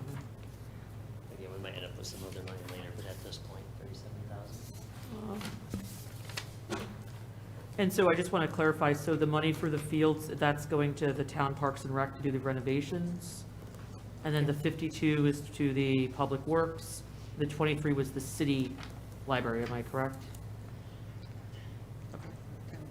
What number application is the community meals? I'm scanning with my eyes, and I'm not finding it. Mobile meal, 15, the second one, mobile meals. is that the community It's meals? the second line. No, there's another one on 41. community Mobile meals, meal 10,000. services, number 15, at the top is under number 1. Is that the one where we didn't fully fund for the building? Is that correct? John? I'm just looking. You funded it 123, didn't you? Yeah. Their revised request was only 120. The original request, sorry, the original request was 131,575, but they subsequently revised it down to 120, and then the council set it at 123. And the full funding, what did they say they were taking out of that? I don't know off the top I of my thought it head. was the building, wasn't it? I would consider supporting those other things. I think food is a right. I think baseball's great as well. I also think the internet is also great, but you can't use any of that if you can't eat. And I'm really passionate about making sure the food initiative and insecurities, after working with Ledgelight Health District on their HIC group and establishing and understanding how much food insecurities affect our community. What would that number have to be, John, to make it to the full amount so that they could do all the projects? Again, we do not have a soup kitchen in the town of Groton. We do not have a shelter in the town of Groton. And when we were going through these, people were slicing things down, and at the end, we're throwing on these other things. And at any point, anyone could need the food. And I think it'd be important to make sure it's fully funded. You would, excuse me, you would need an additional 8,000. Okay. 575. So I'd like to move that number in addition as a motion in conjunction with everything else. Okay, but we'd have to wait for we have 3 motions on the floor, so we'd I- have to wait I until don't think one. that would that be applicable considering we're looking at the remaining funds? We have two Yeah. amendments. Two amendments. Yeah. And Yeah, the but we Original have the main motion. original motion. Right, but you can have Two amendments. just 2 amendments? Yeah. Okay. All right. I guess I'll ask then, can I ask Counselor Baumgart if he's willing to add that on? What's the amount? 8,500. 575. If he would be willing to amend his motion? Yes. By what? We both would have to amend the motion. How much? 8,575, and that would bring it to a total of 2,466,503. And if I may, I just think it's important that we're feeding our community. People are going to fall in hard times. We're seeing the fallout from the COVID. Remember what the money's for. And I think, if we can provide essential meals in whatever capacity they're trying to work, this is a company, if this is the Groton Community Meals, correct, John? I need a second. I can second his motion. I was the second on the She was the original second motion. on the So do you original, want it? so. Yeah, I'll second it. Okay. All right, so it was, you said 8,000, what was the rest? 575. 8,575. Okay. All right. And I just think we need to feed our community. Like, it's so important right now.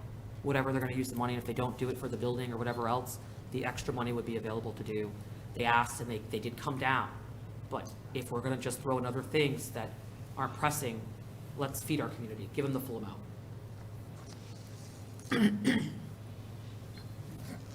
Any further discussion? Okay. Seeing none, I'll call for a vote. So this is first on Counselor Baumgartner's motion.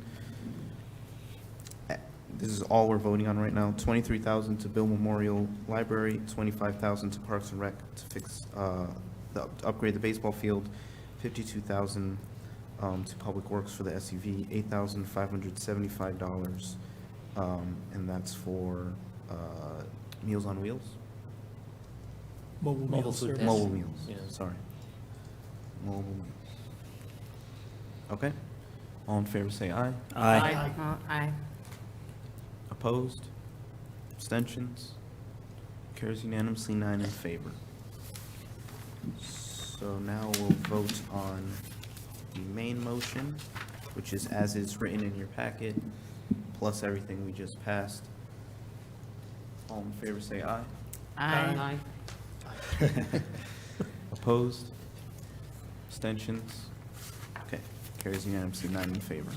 The only question I had was, does Bruce have to rescind his motion? No? I think I'm included in that. Yeah, his Okay. was, Oh, I didn't just, his was Yeah, added. I think I'm- No. thank you. okay, so that motion's not, okay. Yeah. Thank I you. didn't think it was, but I Yeah, just no. need to know. They just, yeah. They added His his. is the first one in his pass, so the rest Follow. fall. Can we, That's fine. Thank you. point of, Greg, just, can you give me a final total? 2,466,503. Yeah, 503.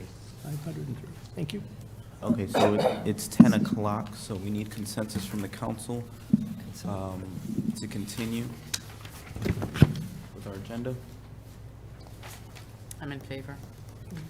Yeah, we can get it done. Okay. I'll be quiet. Seeing consensus. On to CTD PURA, Public Education and Governmental Programming and Educational Technology Grant. Let me read that. I make a I propose a resolution authorizing the town manager or his designee to seek, apply for, and accept grant funding from the Connecticut Department of Energy and Environmental Protection, DEEP, and Public Utilities Regulatory Authorities, PURA, Public Education and Governmental Programming and Education Technology Investment Account PEG-PETIA to replace, upgrade, and enhance GMTV equipment at the Groton Public Library Studio and the Thrive 55 Active Living Center, as well as other portable remote recording equipment used for producing Groton government access programming. Whereas Groton Municipal Television will replace, upgrade, and enhance video equipment at the town's GMTV Studio and Thrive 55 Active Living Center, as well as other portable recording equipment that is used to record a wide variety of municipal programs that air on Groton's government access channel, GMTV. And whereas Deep and Pura have funds available through Public Education and Governmental Programming and Education Technology Investment Account, PEG-PETIA, to promote and improve public education and government PEG access television programming in Connecticut. And whereas Groton citizens will benefit from these equipment upgrades and enhancements by viewing more creative and higher quality town events and programming on GMTV, now therefore be it resolved that the Groton Town Council hereby authorizes the town manager or his designee to seek, apply for, and accept grant funding in the amount of $41,760.42 from the Public Education and Governmental Programming and Education Technology Investment Account, PEG-PETIA, which will allow Groton Municipal Television, GMTV, to replace and upgrade GMTV Studio, Thrive 55 Active Living Center, and remote equipment used for producing Groton government access programming. So moved. Second. Moved by Westervelt, seconded by Parker.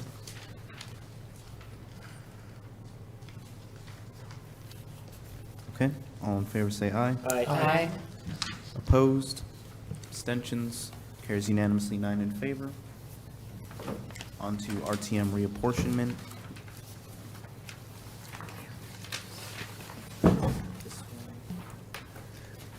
Before you read, may I ask a quick question about this one? Sure. Because there's changes to this, does it have to go through the cow and be voted on before it comes to the town council?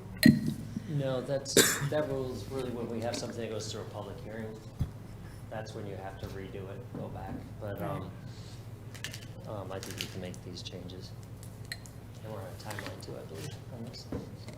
Okay. Okay, so, Mr. Mayor, I know we want to run, but can we clarify what those changes are?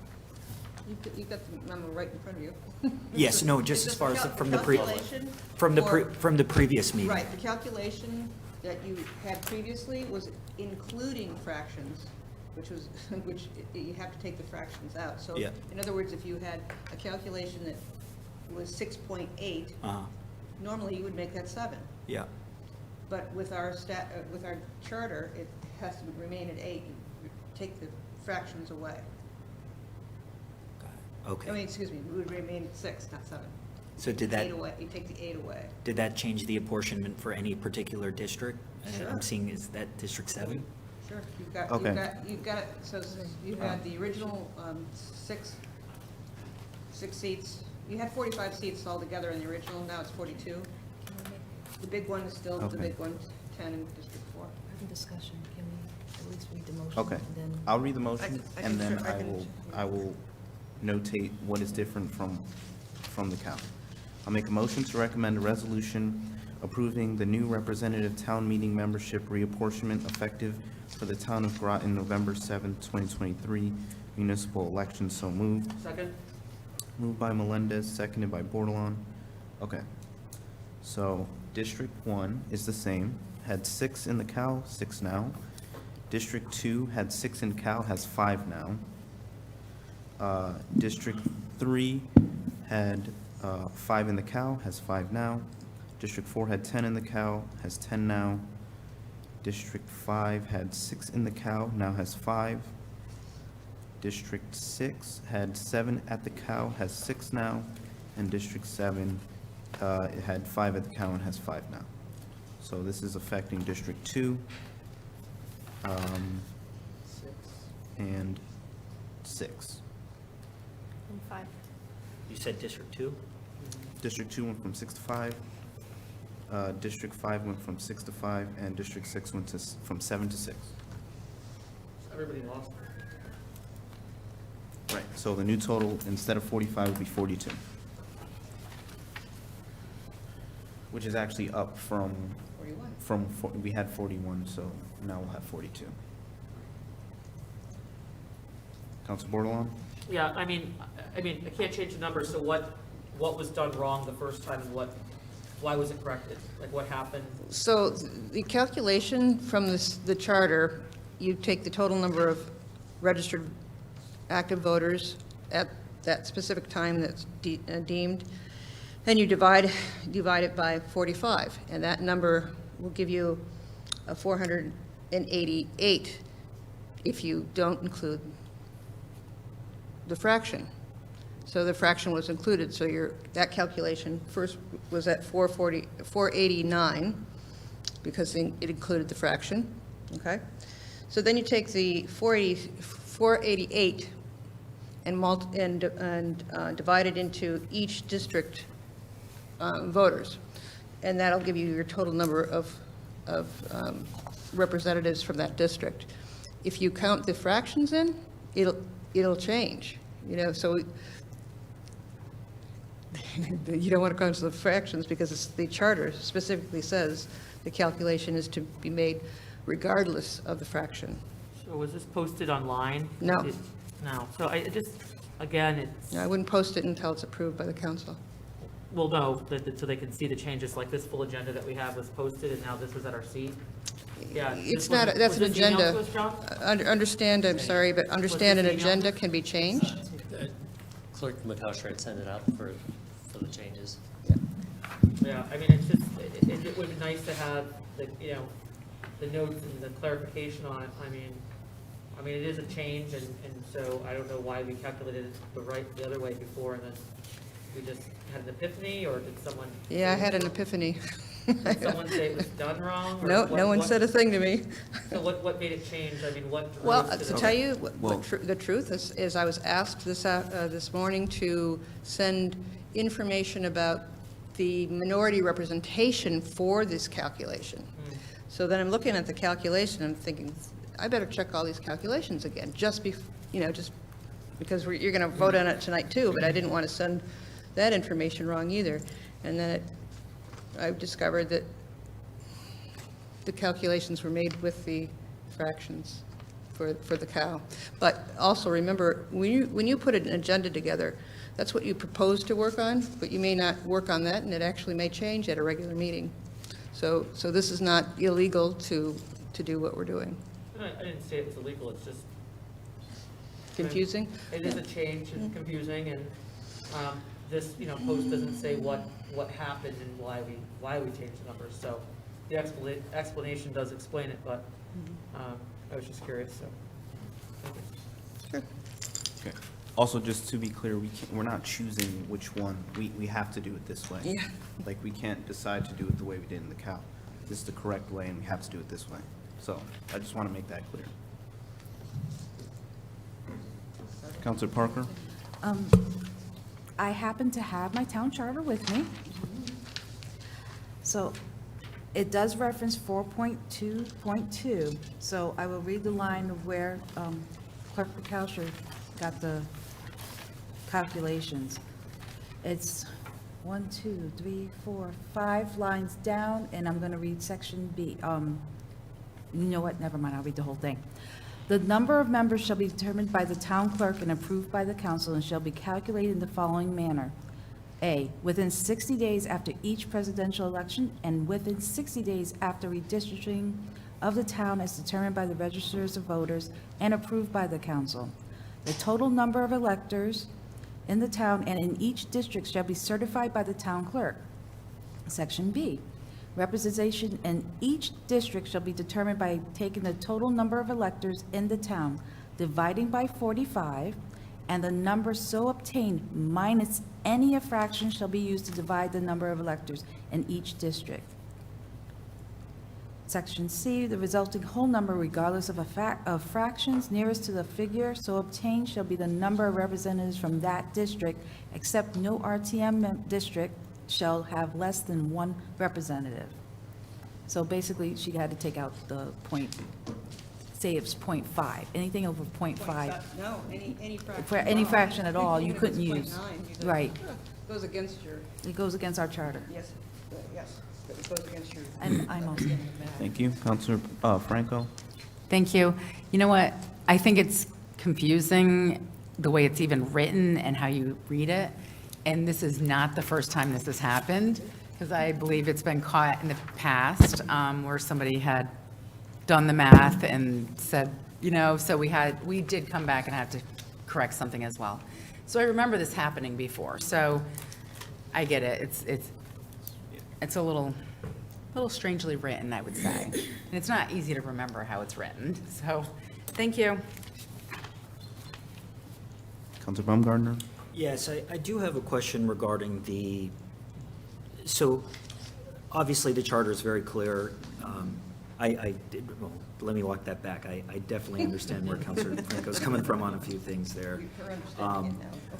But where there isn't clarity as to what numbers should be utilized to determine what number of RTM members ought to be. So I remember in the COW you had shared that you pull, or you received the list from the registrar of voters office. It is the list of registered voters as of election day? That's right. Okay. And is that set by any law or statute, or is that kind of just by tradition? I think that I have to correct myself now on this one. I'll have to give you a town attorney opinion, but I think we did get a town attorney opinion on that, of Okay. when to take the number, because if we checked it any given day, it changes. So you have to determine at the last election, because that's when the redistricting was perfect, that day. And when you made those recalculations, I mean, how close were we talking, how close were some of these fractions? Because I know you said you got Oh, round well, down, you- irrespective of what if it's 8.9, it's still 8. Well, the first change was the number using for calculation, the 489. It was because I rounded it up because it was 8.9. So there But was. so, yeah. you can't count the fractions. So any of the calculations that were done originally had fractions in, so you round it up. There was no rounding down. None of the calculations came in like that. So, anywho. All right. But you can't just arbitrarily take a count of how many voters we have and then make it, it's pretty clear that it's supposed to be done after the redistricting. Mm-hmm. So when that was completed and the registrar was satisfied, then that's the number that I got from them, I should say. Thank you. Thank you. Okay. See no further discussion. I'll call for a vote. All in favor say aye. Aye. Opposed? Abstentions? Carries unanimously, 9 in favor. On to Complete Streets Advisory Committee. I'll read it, Mr. Mayor. Sure. Resolution adopting a Town of Groton Complete Streets Committee, whereas complete streets are streets designed and operated to enable safe use and support mobility for all users, including people of all ages, abilities, and whereas the Town of Groton desired to improve its rights of way by making them safer and more accessible for people of all ages, race, ethnicity, income, and physical ability, as well as all modes of transportation. And whereas the Town of Groton previously adopted a Complete Streets Committee policy, and whereas the Complete Streets policy calls for a Complete Streets Committee to be formed to enact the policy, now therefore be it resolved that the Town Council establishes the Complete Streets Committee to include 5 ex officio non-voting members, these members being the town manager or their designee, the Public Works Director or their designee, the Police Chief or their designee, Parks and Recreation Director or their designee, and Planning and Development Director or their designee, and 5 at-large voting members, including 3 general at-large members, 1 representative of Ledgely Health District, and 1 member representing a bicycle and pedestrian advocacy organization. Initial member appointments would be staggered with 1 and 2-year appointments, followed by 2-year appointments thereafter with terms ended on December 31st. So moved. Second. Moved by Baumgartner, seconded by Bordelon.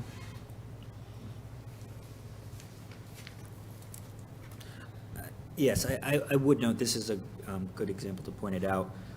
Counselor Franco did mention earlier, just regarding kind of asking questions about the rules regarding certain, boards and commissions. This committee, this is a policy, it's not codified in our code of ordinances. Therefore, we're not held to the same standards with policies as opposed to the ordinances. So, while, we obviously ought to follow the recommendations, it's just again, when you have a policy codified in ordinance, there's a lot more teeth to it. So, but nonetheless, thank the council for supporting this item, and hope it passes unanimously. All right, and I won't say anything other than thank you, Counselor Baumgartner, for all your work on this. Any further discussion? I didn't get a second on that. Oh, Bordelon. Thank you. Okay, seeing none, I'll call for a vote. All in favor say aye. Aye. Opposed? Abstentions? Carries unanimously, 9 in favor. Motion to adjourn? Second? Motion to adjourn by Bordelon, seconded by Parker. All in favor say aye. Aye. Opposed? Abstentions? We are adjourned unanimously at 10:19.